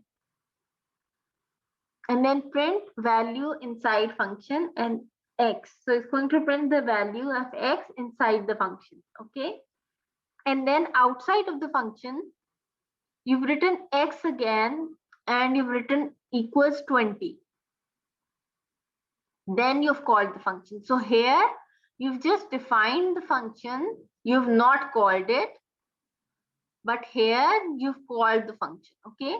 So essentially this here is your code, okay? The other part is something that's in Python's memory, but it's not going to give you any output to the screen, okay? So this here is your code, x equals 20, then my function, and then print value outside the function. So x equals 20, this would print value inside function, this would print value outside of the function. Now, if you look at the output, what it does is it prints value inside function 10, and then value outside function returns to 20. That's because, yes, you did assign a value of 10 to x here. So x was 20 earlier, but in this function, you did define the value of x to 10. So you changed the value. But like I said, it has a local scope.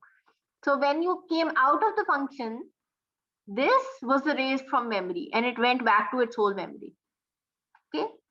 So the new value of x was, as long as you were in the function, it printed this, it had that in memory. But as soon as you went out of the function or you exited the function, what happened was it deleted that value of x and it went back to the main value, which was 20.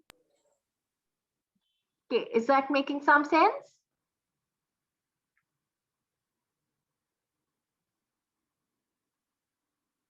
Okay.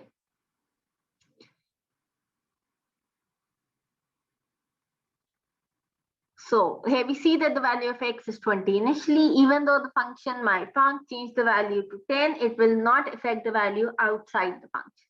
This is because the variable x inside the function is different from the one outside. Okay, it is, for us, it is the same variable. For Python, it's a different variable. Okay.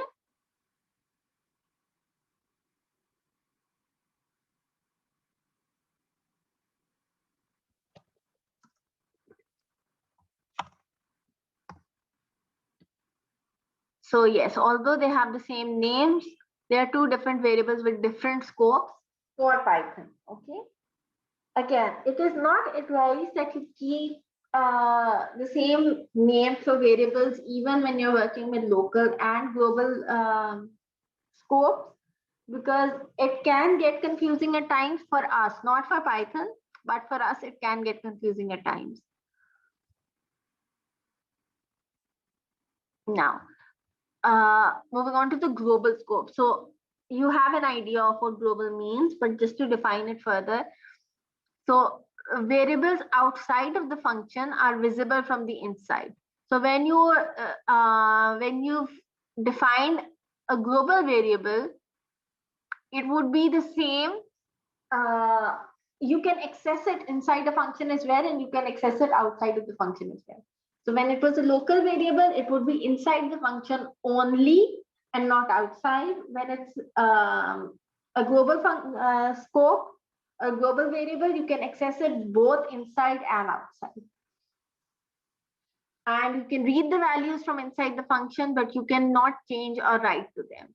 That's when you define it as a global. So there's a different way. If you see in the last example, we had the same variable x and we changed its value. That is because we did not define it as global. If you want to specify it as a global variable, you simply write the keyword global. Okay, that way it cannot be changed within a function later on. Okay, it would always have the same value. So it's the same way, except that you write global before it. So let's say x equals 10. The same way you can write global x equals 10. Okay, something happened. I don't know why.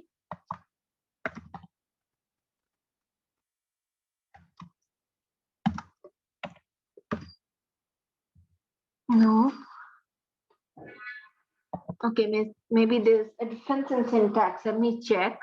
I'm sorry about that. It should be because I work with Perl mostly, so I have been doing it the same way in Perl. I don't know why it's not working in Python.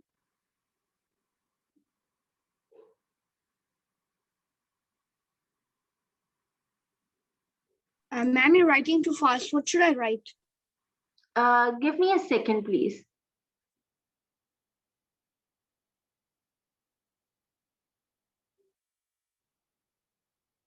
So we're trying to declare a global variable in Python. Now a regular variable, we can simply write it as x equals 10. But we want to write a global variable.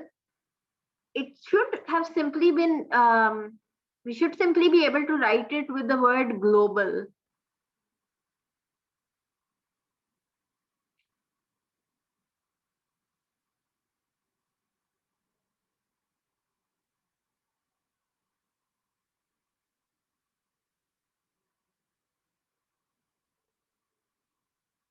Ma'am, I'm done. Thank you. You're welcome. Okay, so instead of giving it a value in the same, we write it as global x. Okay.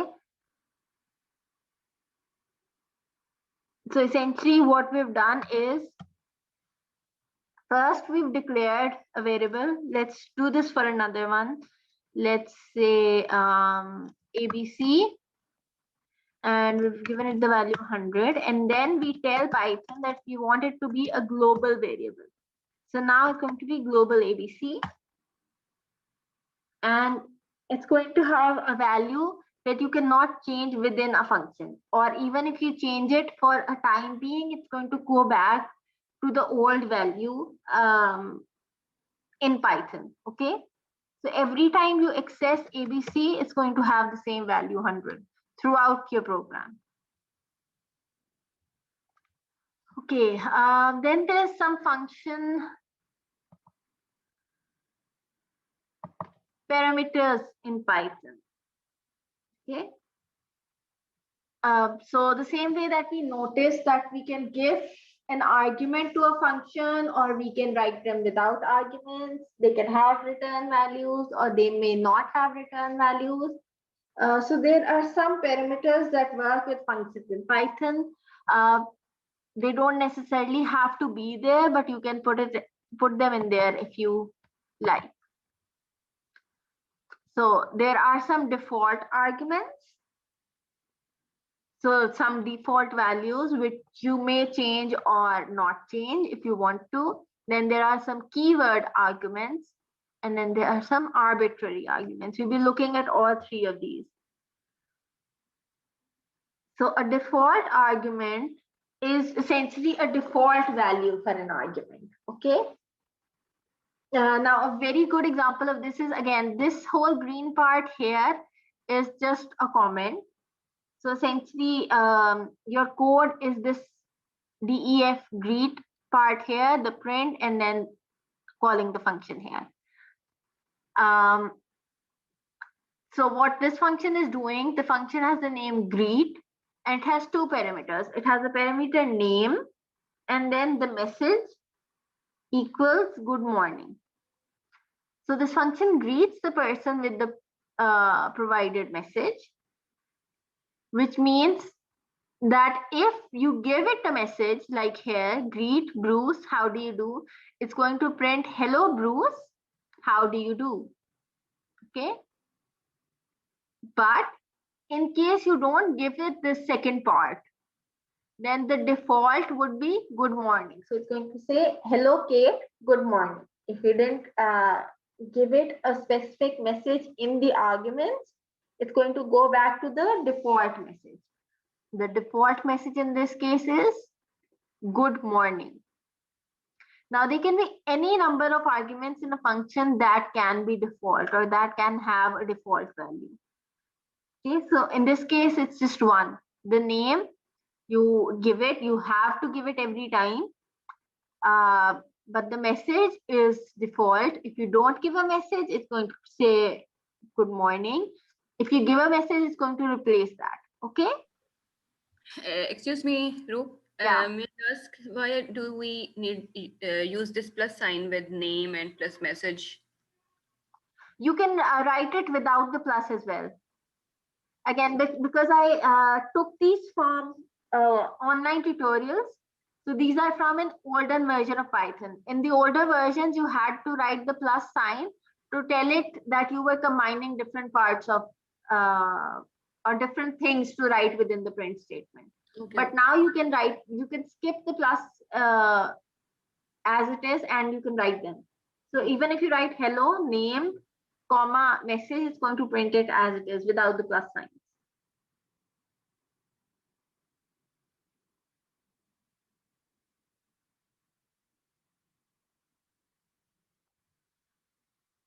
So yes, like I said, in the output for the last one, because here you gave it a message that you wanted to replace the default message with. So it said, hello, Bruce, how do you do?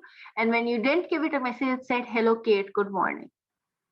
So the parameter name does not have a default value, which is why it is mandatory. Okay. So you have to, in this first part, name is mandatory. You have to give it the name, or else the function would not work. Okay. But the second part is optional. So the parameter message is optional. It has a default value. If you do not give it a value, it's going to go to its default value. If you give it a value, it's going to replace it. So this is how default arguments work. And again, they can be multiple default arguments within a function call.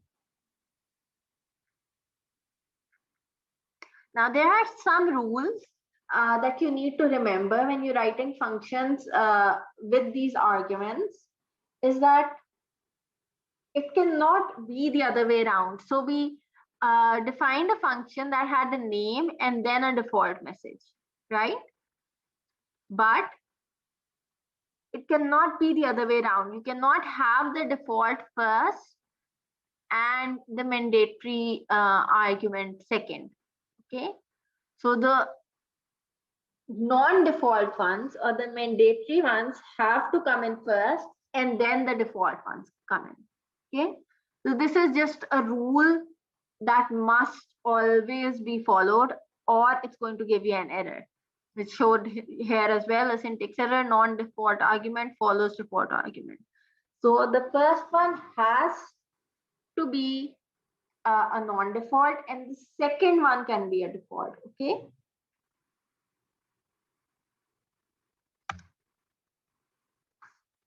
Then there's some keyword arguments. Now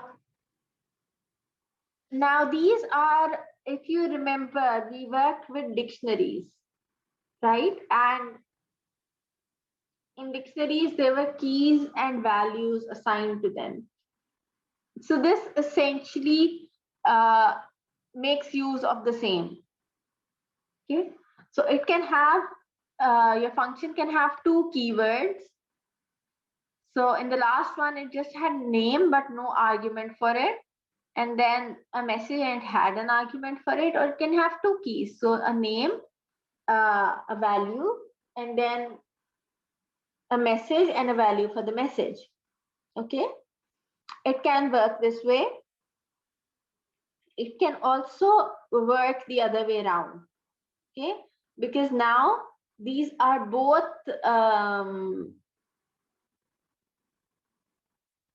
these are both default values.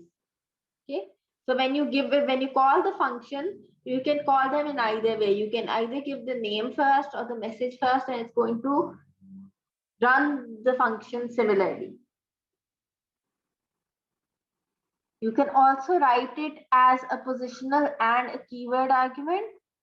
So again, if you have experimented with dictionaries, you would be able to understand this better. The importance of the keyword or the key and the value pairs, and that they can be used in any order essentially. But again, there is a rule for this as well. Now you can mix the positional arguments with keyword arguments during a function call, but we must keep in mind that the keyword arguments must follow the positional arguments. Okay, so when you're giving it a keyword only and not its position, it has to come in second. Okay, so like this was the keyword name, and then this was its value, let's say, okay, or the position or the order. So it can come in either way, because here you're specifying that name is this and message is this. So it can come in as name and message or message and name, but it cannot, since you haven't written message here, it cannot come in this order. So this is again very small things, but things that Python can be very, let's say, sensitive about, and it would not run your script if you do this. Again, these are generally when I'm working functions. Again, I've been using Python a lot for functions either. I use Perl for functions, but I try and keep simple arguments within it. So I don't give them any default values. I just give them variable names, and then whatever values I want, I can put them inside of the function. Okay, because this for me, I think, creates more of a confusion than helping to understand really what it's doing. Then there's some arbitrary arguments. So sometimes we don't know at the beginning when we're writing or defining a function how many arguments we want to pass into the function. Okay, so we could pass in one argument, we could pass in multiple arguments, and we can do this by using the asterisk sign to tell Python essentially that that we don't know the number of arguments if you want to pass, and it's an arbitrary number of arguments. So an arbitrary number of arguments is represented by an asterisk before the parameter name, and like this. So we want to define a function greet again, and we want to give it names. So this names here could be a single name, or it could be a list of names. Okay, so if it's a list of names, what it would do is it would print a line for each of the names in the list, like here. If it was a single name, it would still function and just write that single name. We're going to write this one on the shell script so I can show you what I mean.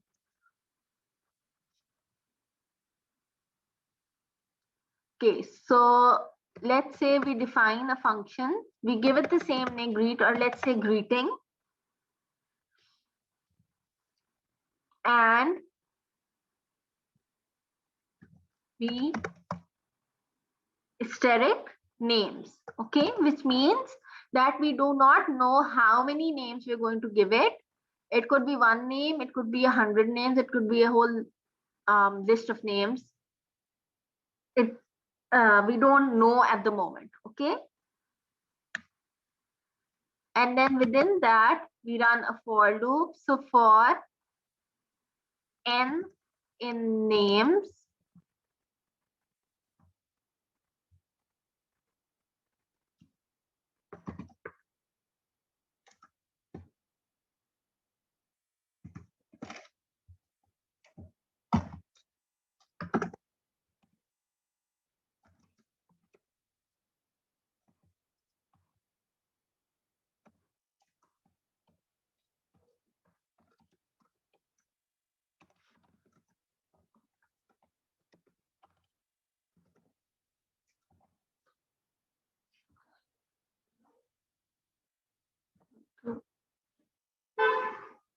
So it comes in one line. Okay.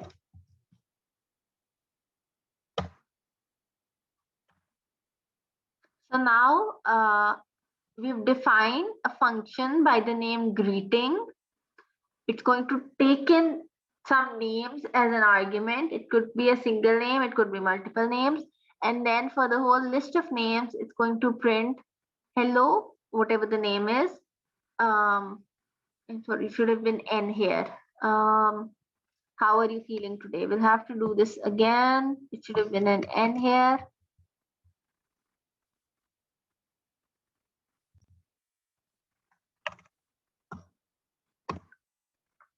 Okay. So now, when we want to call the function, let's say we write greeting, and then we try it with one name.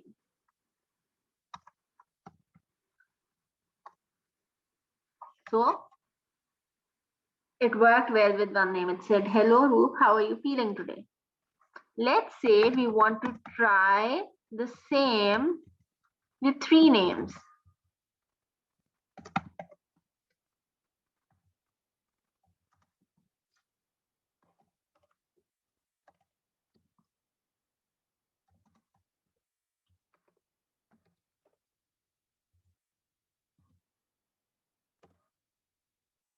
So now it's not giving you an error because we told it initially that it could have any number of arguments. So now we gave it 3 arguments and it's printed 3 separate messages for each argument using the for loop. So this is how an arbitrary argument works. So where you do not know how many you want to give it. So you want to, keep an open option, let's say.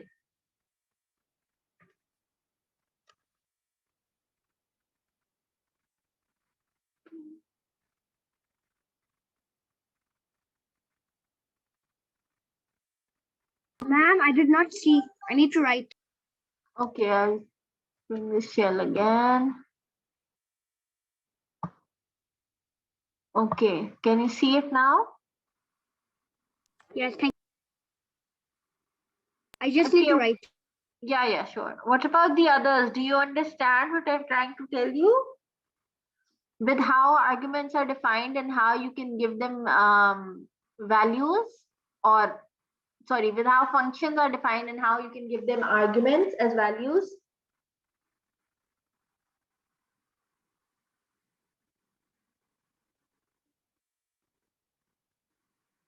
Thank you, ma'am. You're welcome.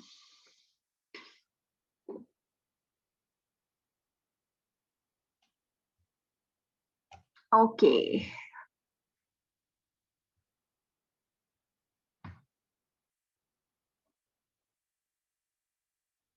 Thank you. Okay, then there's the return statement in Python. We've already had a look at the return statement in the addition function that we defined, if you remember.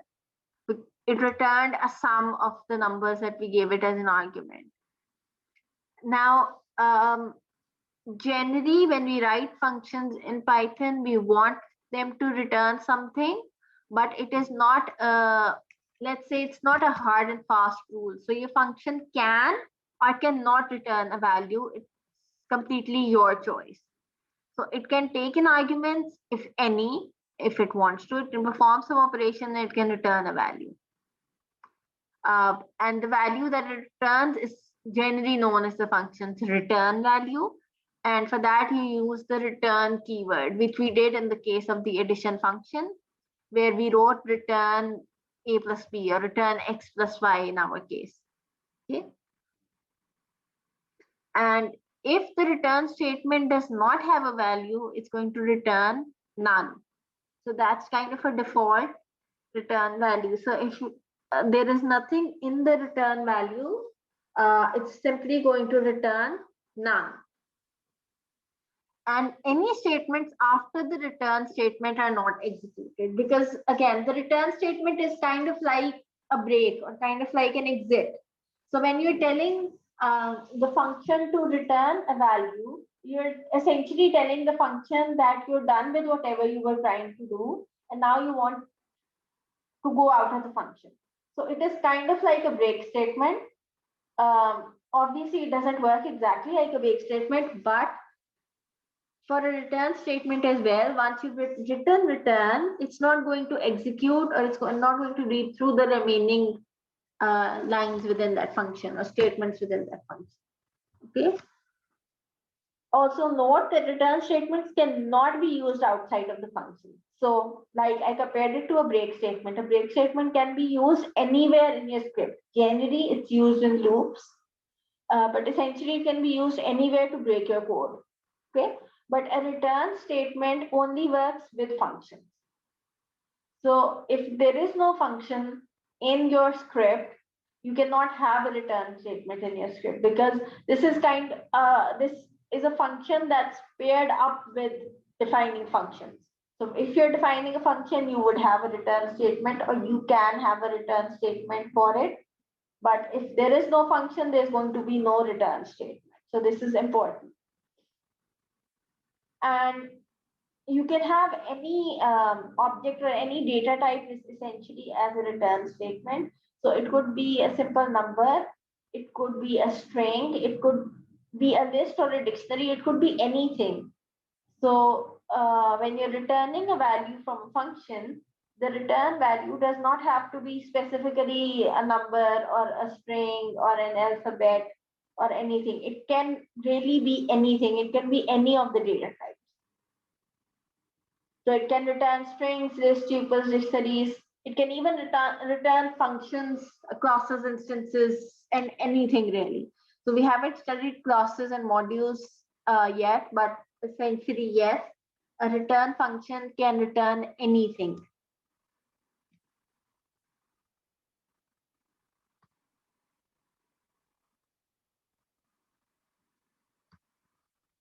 Okay, Muhammad Azam asked in the chat if this was the last lesson.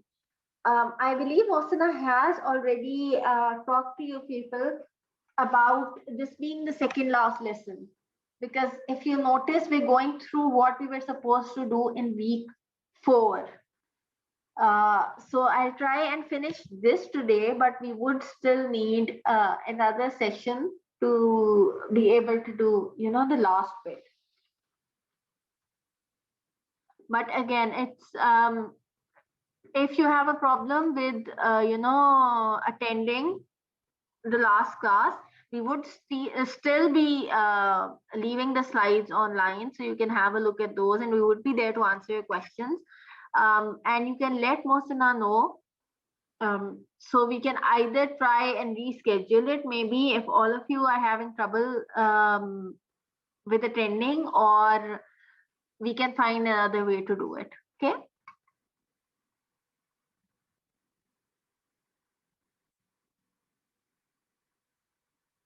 Okay, thank you, Fatma.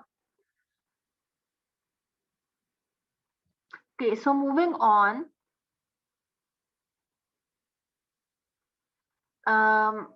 Here is, let's say, here's an example of another function that we define.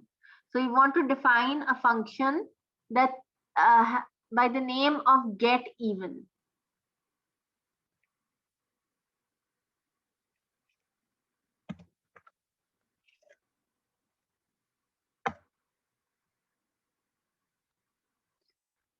And what it does is it takes in numbers as an attribute, and it returns even numbers out of it. Okay, so it takes in a list of numbers, and what it returns is only the even numbers. So let's say here, when you called the function, you gave it a list of 1, 2, 3, 4, 5, 6, and what it returned was 2, 4, and 6. Okay, so what it returned essentially was just even numbers.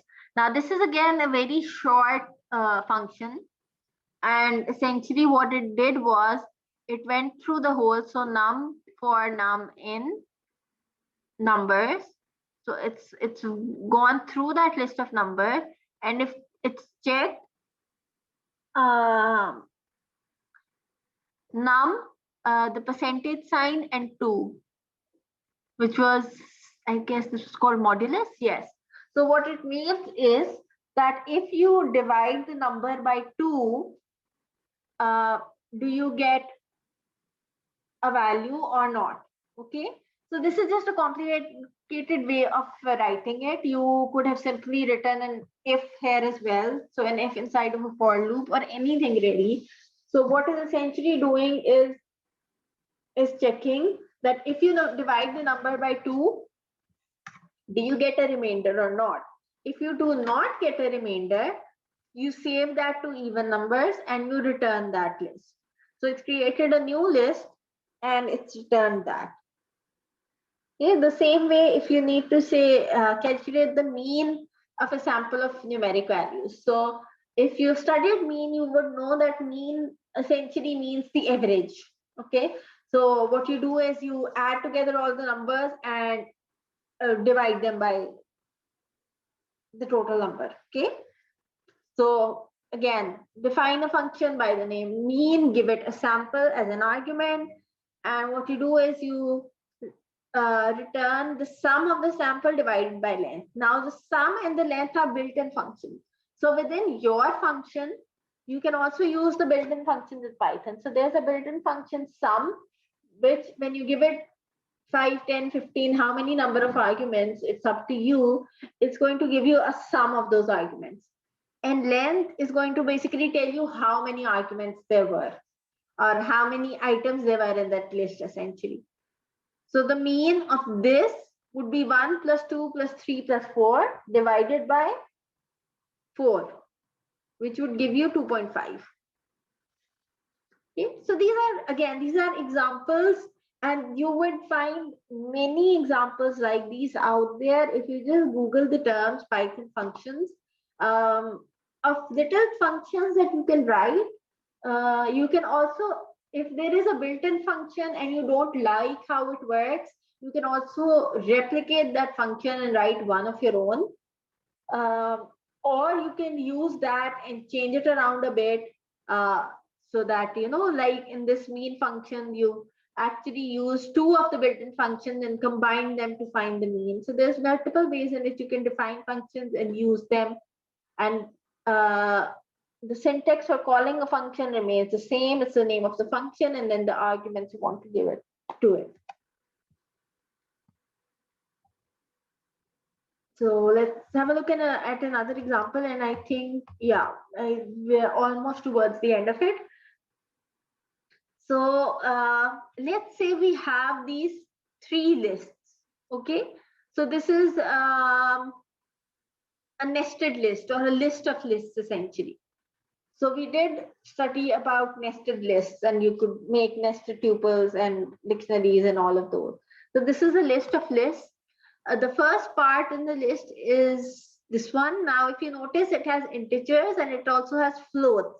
Floats are the numbers that have a decimal place. The same way for the second one and the same way for the third one. Okay. Now we look at this first and then we read through this. So what we're doing is we're defining a function that would count the number of floats and the number of integers. Okay, so we have a list of lists or a nested list, and what we want to do is we want to count how many floats are there and how many integers are there. Okay, so what we do is we start by putting both of those counters at 0. So in the beginning, we say that there are no floats and no integers. So the values of both are 0. Then we go through the nested list one by one. So this is the outer loop for L in nested list. So the outer loop would basically be looking at the whole list. And this part here is the first entry of the list, right? So 3, 4.0 to 8.46. This whole thing is the first entry of the nested list, okay? Now it's going to iterate within this entry, okay? So first it looked at the whole list, picked out the first entry. Now it's going to look at the first entry and iterate through it. So the inner loop, which is for item in L, would basically look at each one of these. So it's going to look at 3 separately, 4.0 separately, 2 separately, 8.4 separately, and 6 separately. And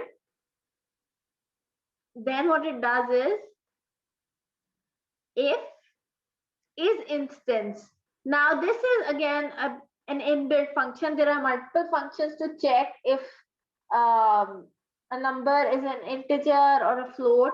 This is just one of those functions. So this is a built-in function. If instance, you give it the item, which in this case was 3 in the first part of the loop, and you ask it if it's an integer.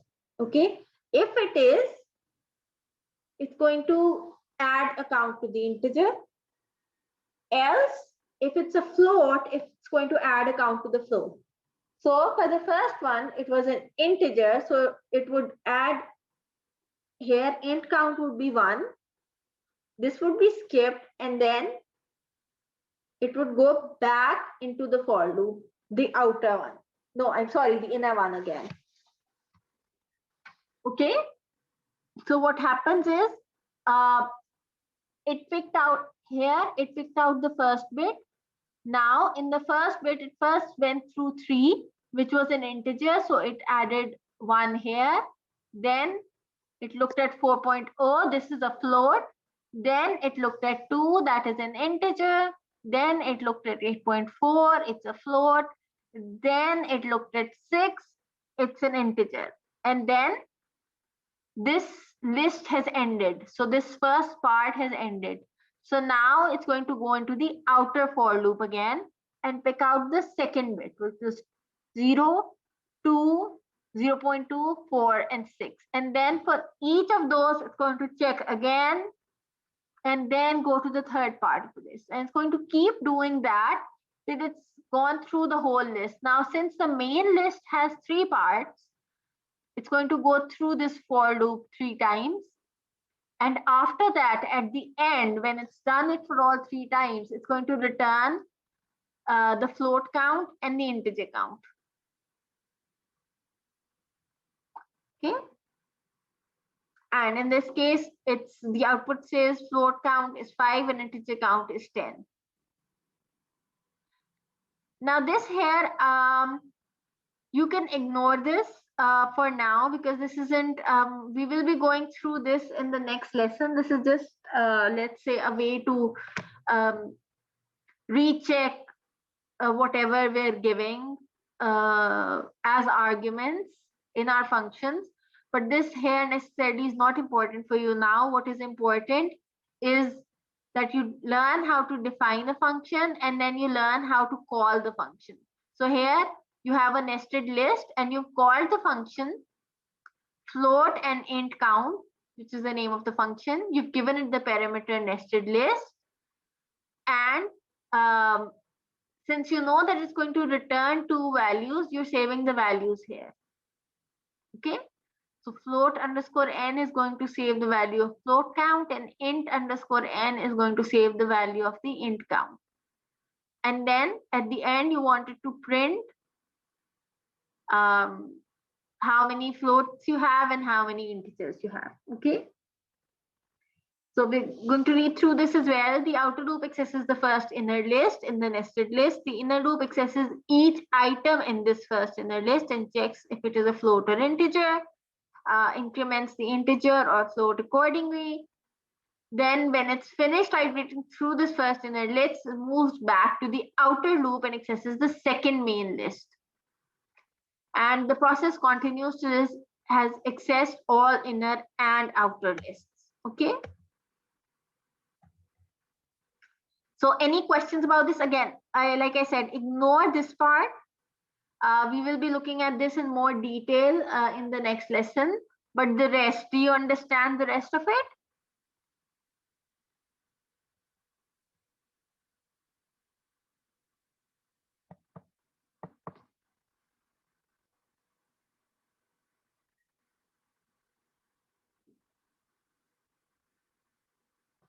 Please let me know if you understand the rest of it and we can move on to the next. Okay, I've gotten 1 reply.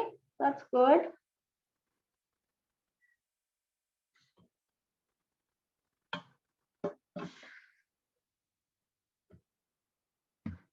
Okay.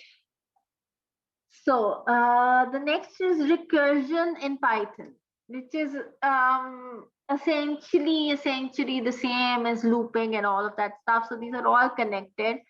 The same way as we as loops go through something repeatedly, we can also call a function onto itself. So it would be called a recursive function. So when a function is calling itself again and again, or when you're calling a function within a for loop, it's called a recursive function.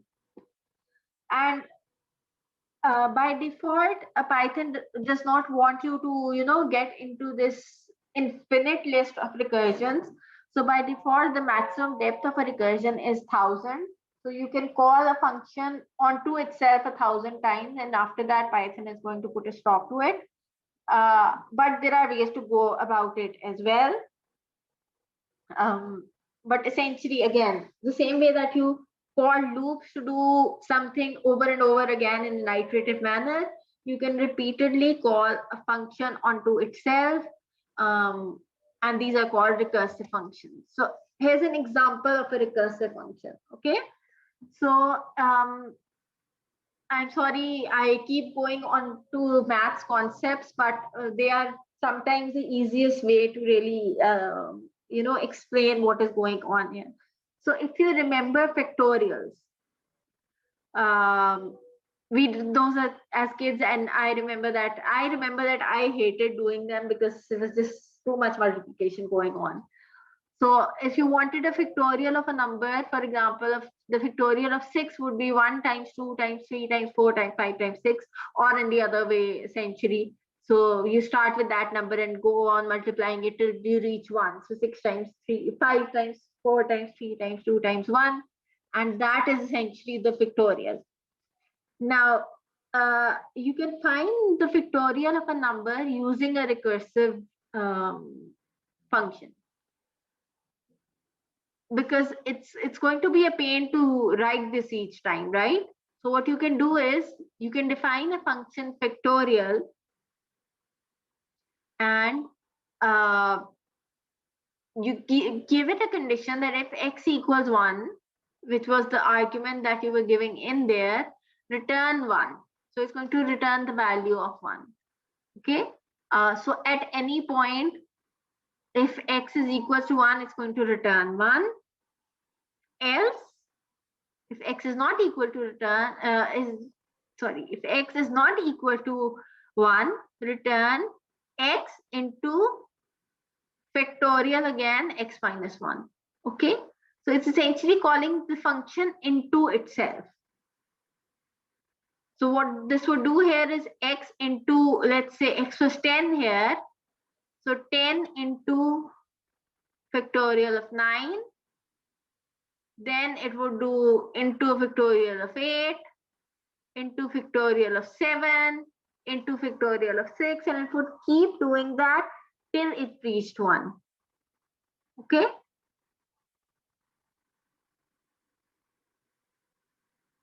So now when you give it any value, it would give you a factorial of that value. Let's write this in the shell as well.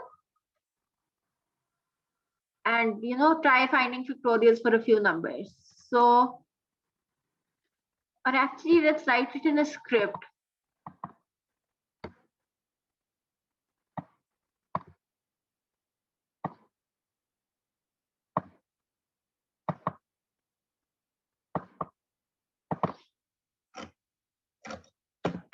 So define. We want to keep the name of the function factorial, and you want to give it one argument. And then if that number that we're giving it is 1. Ma'am, are you writing something? Yeah, you can't see my 8. Just a second. I can only see hello, Amik, how are you feeling today? And after that, I can see the 3 arrows, but like I can't see what you're writing. Can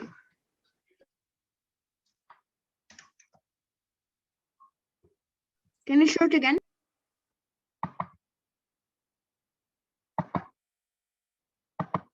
Okay, I'm trying to. Can you see it now? DEF factorial X. Yes, I can see it. Wait, do we Yeah. have to make another new file? Yeah, I just made, you can write it on the shell script as well. I just made a new file so that it was in my record as well. Okay. Okay, I'll make a new file. So we define a function by the name factorial. We give it a value x. And then the same way as it's written in the slides, we do if x equals 1, return 1, else. So if x is any other number than 1, it's going to return x multiplied by, and then we call in the function again. Factorial Return 1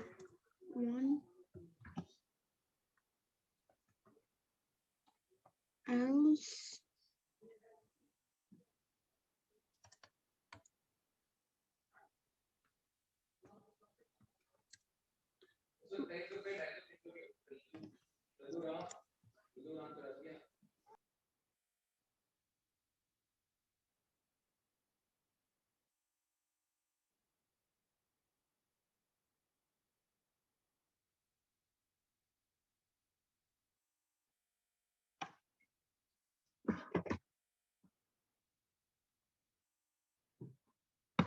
Wait, ma'am, I can't see. I was writing. just a second, I was just saving it. Yes. So it's there on the slides as well. I've just copied what was written on the slides exactly.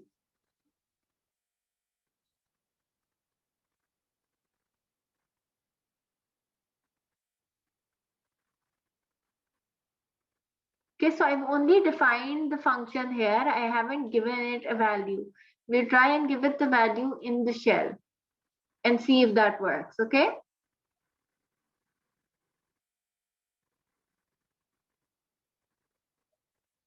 Have you written it, Mohammed Asam?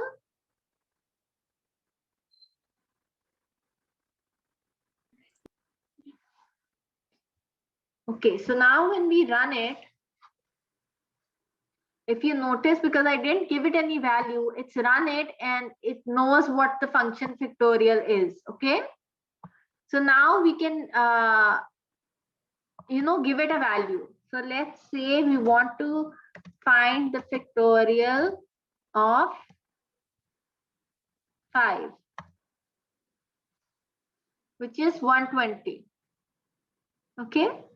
You can check this simply by doing 5 times 4 times 3 times 2 times 1, and it should give you the same answer, okay? So what it did was, in that script, that it was calling onto itself every time.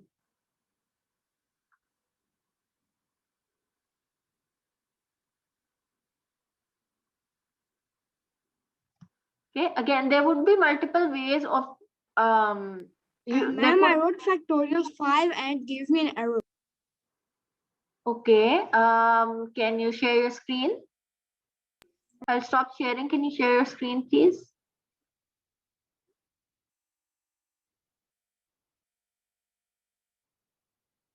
Ma'am, I can't share.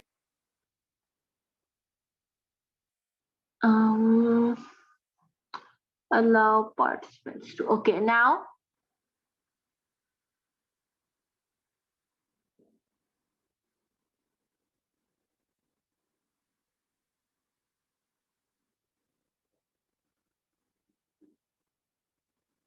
Okay, that's because you didn't run. Did you run the script? Can you show me the script? Yes. Okay. Script. You mean this? There's one factorial over here. Run. Okay, so you saved it at vectorial.txt. You're supposed to save it as vectorial.py. What do you mean? Open up your script again, please. Script this? No, this is the shell, the script, where you This? wrote the code for Factorial. Yes, this? I can't see it.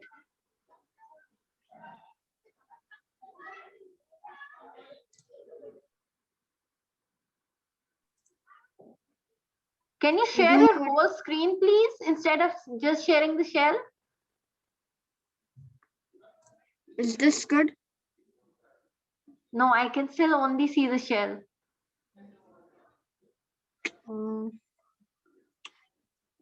I don't know what you mean. Share I'm not very screen. good. Share the whole screen. So stop sharing and then share the whole screen again.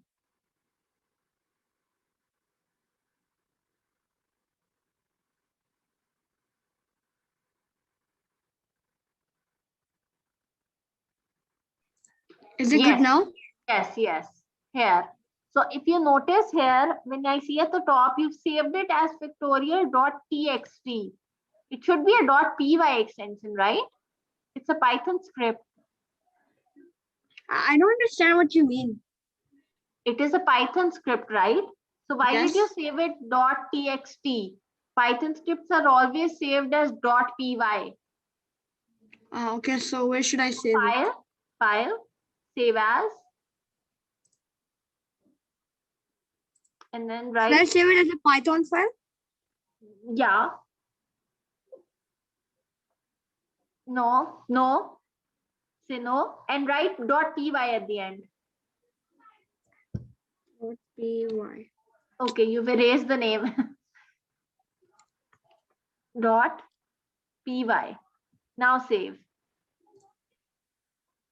Yeah. Now go to the run here. Do you see a run at the top? No, here on the same script, do you see a run at the top? Yeah, click run module. Invalid syntax, because it should have a colon here. Column. This? No, a colon. This is a semicolon. Yeah. Now save. Just save. Not save as. Just save. And then run.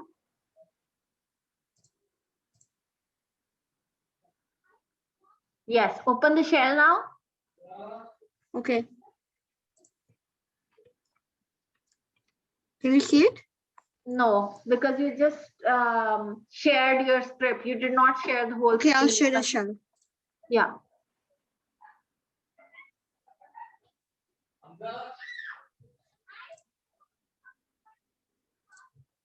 Can you see? Yes. Now write factorial 5.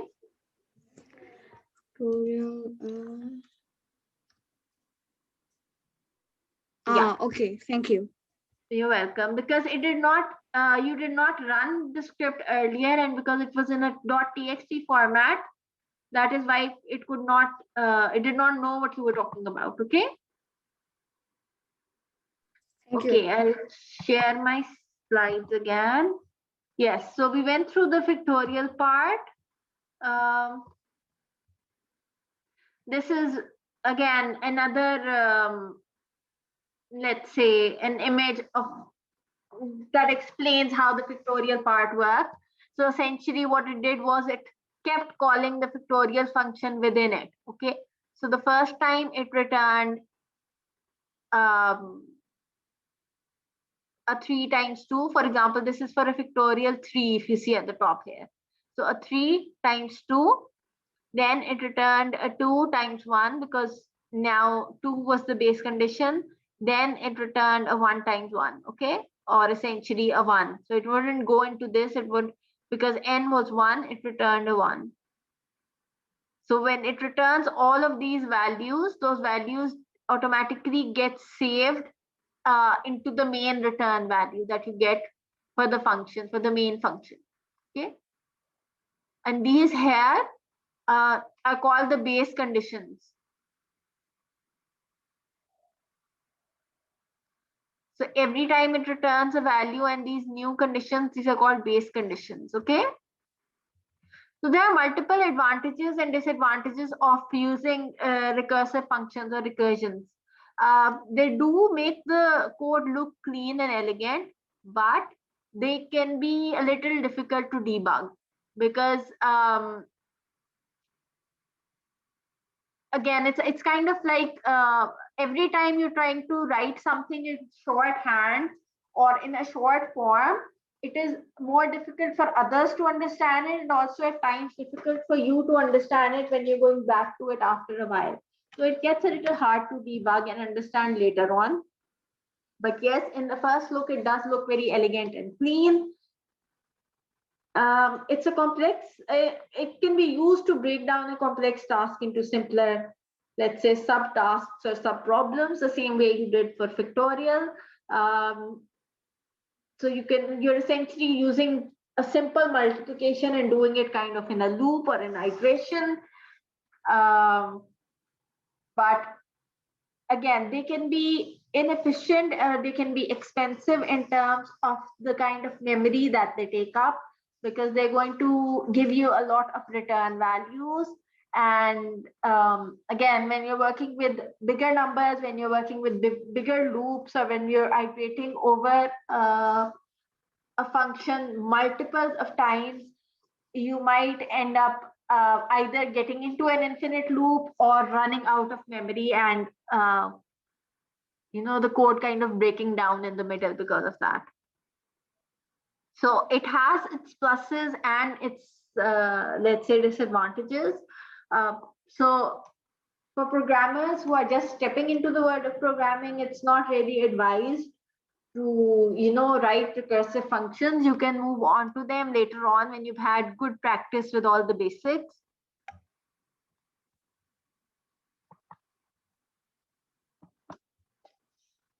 Okay, for some reason I can't. Okay, I think this is the end of the slides essentially. Yes. Let me check. Yes, this is the end of the slides. I did not give you an exercise today because there were quite a bit of pieces of codes in here that I would like if you write down again, write little scripts, make changes here and there and see how they work. Like this one here, it is advisable that you write them, write them with, instead of using an integer or a float, you can maybe use different strings and count every time you find a particular string, or every time, let's say, you find an even number or anything like that, really. So go through these, write them once or twice, making changes in them so that you know how they work. Once you've actually written them using your hands, it's easier to keep them in memory as well. Yes, these were pretty simple. I would also suggest you to try these arbitrary arguments and the default arguments thing, maybe with a simple greeting, yes, but try and see how it works. The remaining should not be very difficult. Again, I'm here if you have any questions at all. I know it was again quite a bit to follow on to today, but we were really kind of short on time, and we do want to, not extend it too much further than the last lesson next week.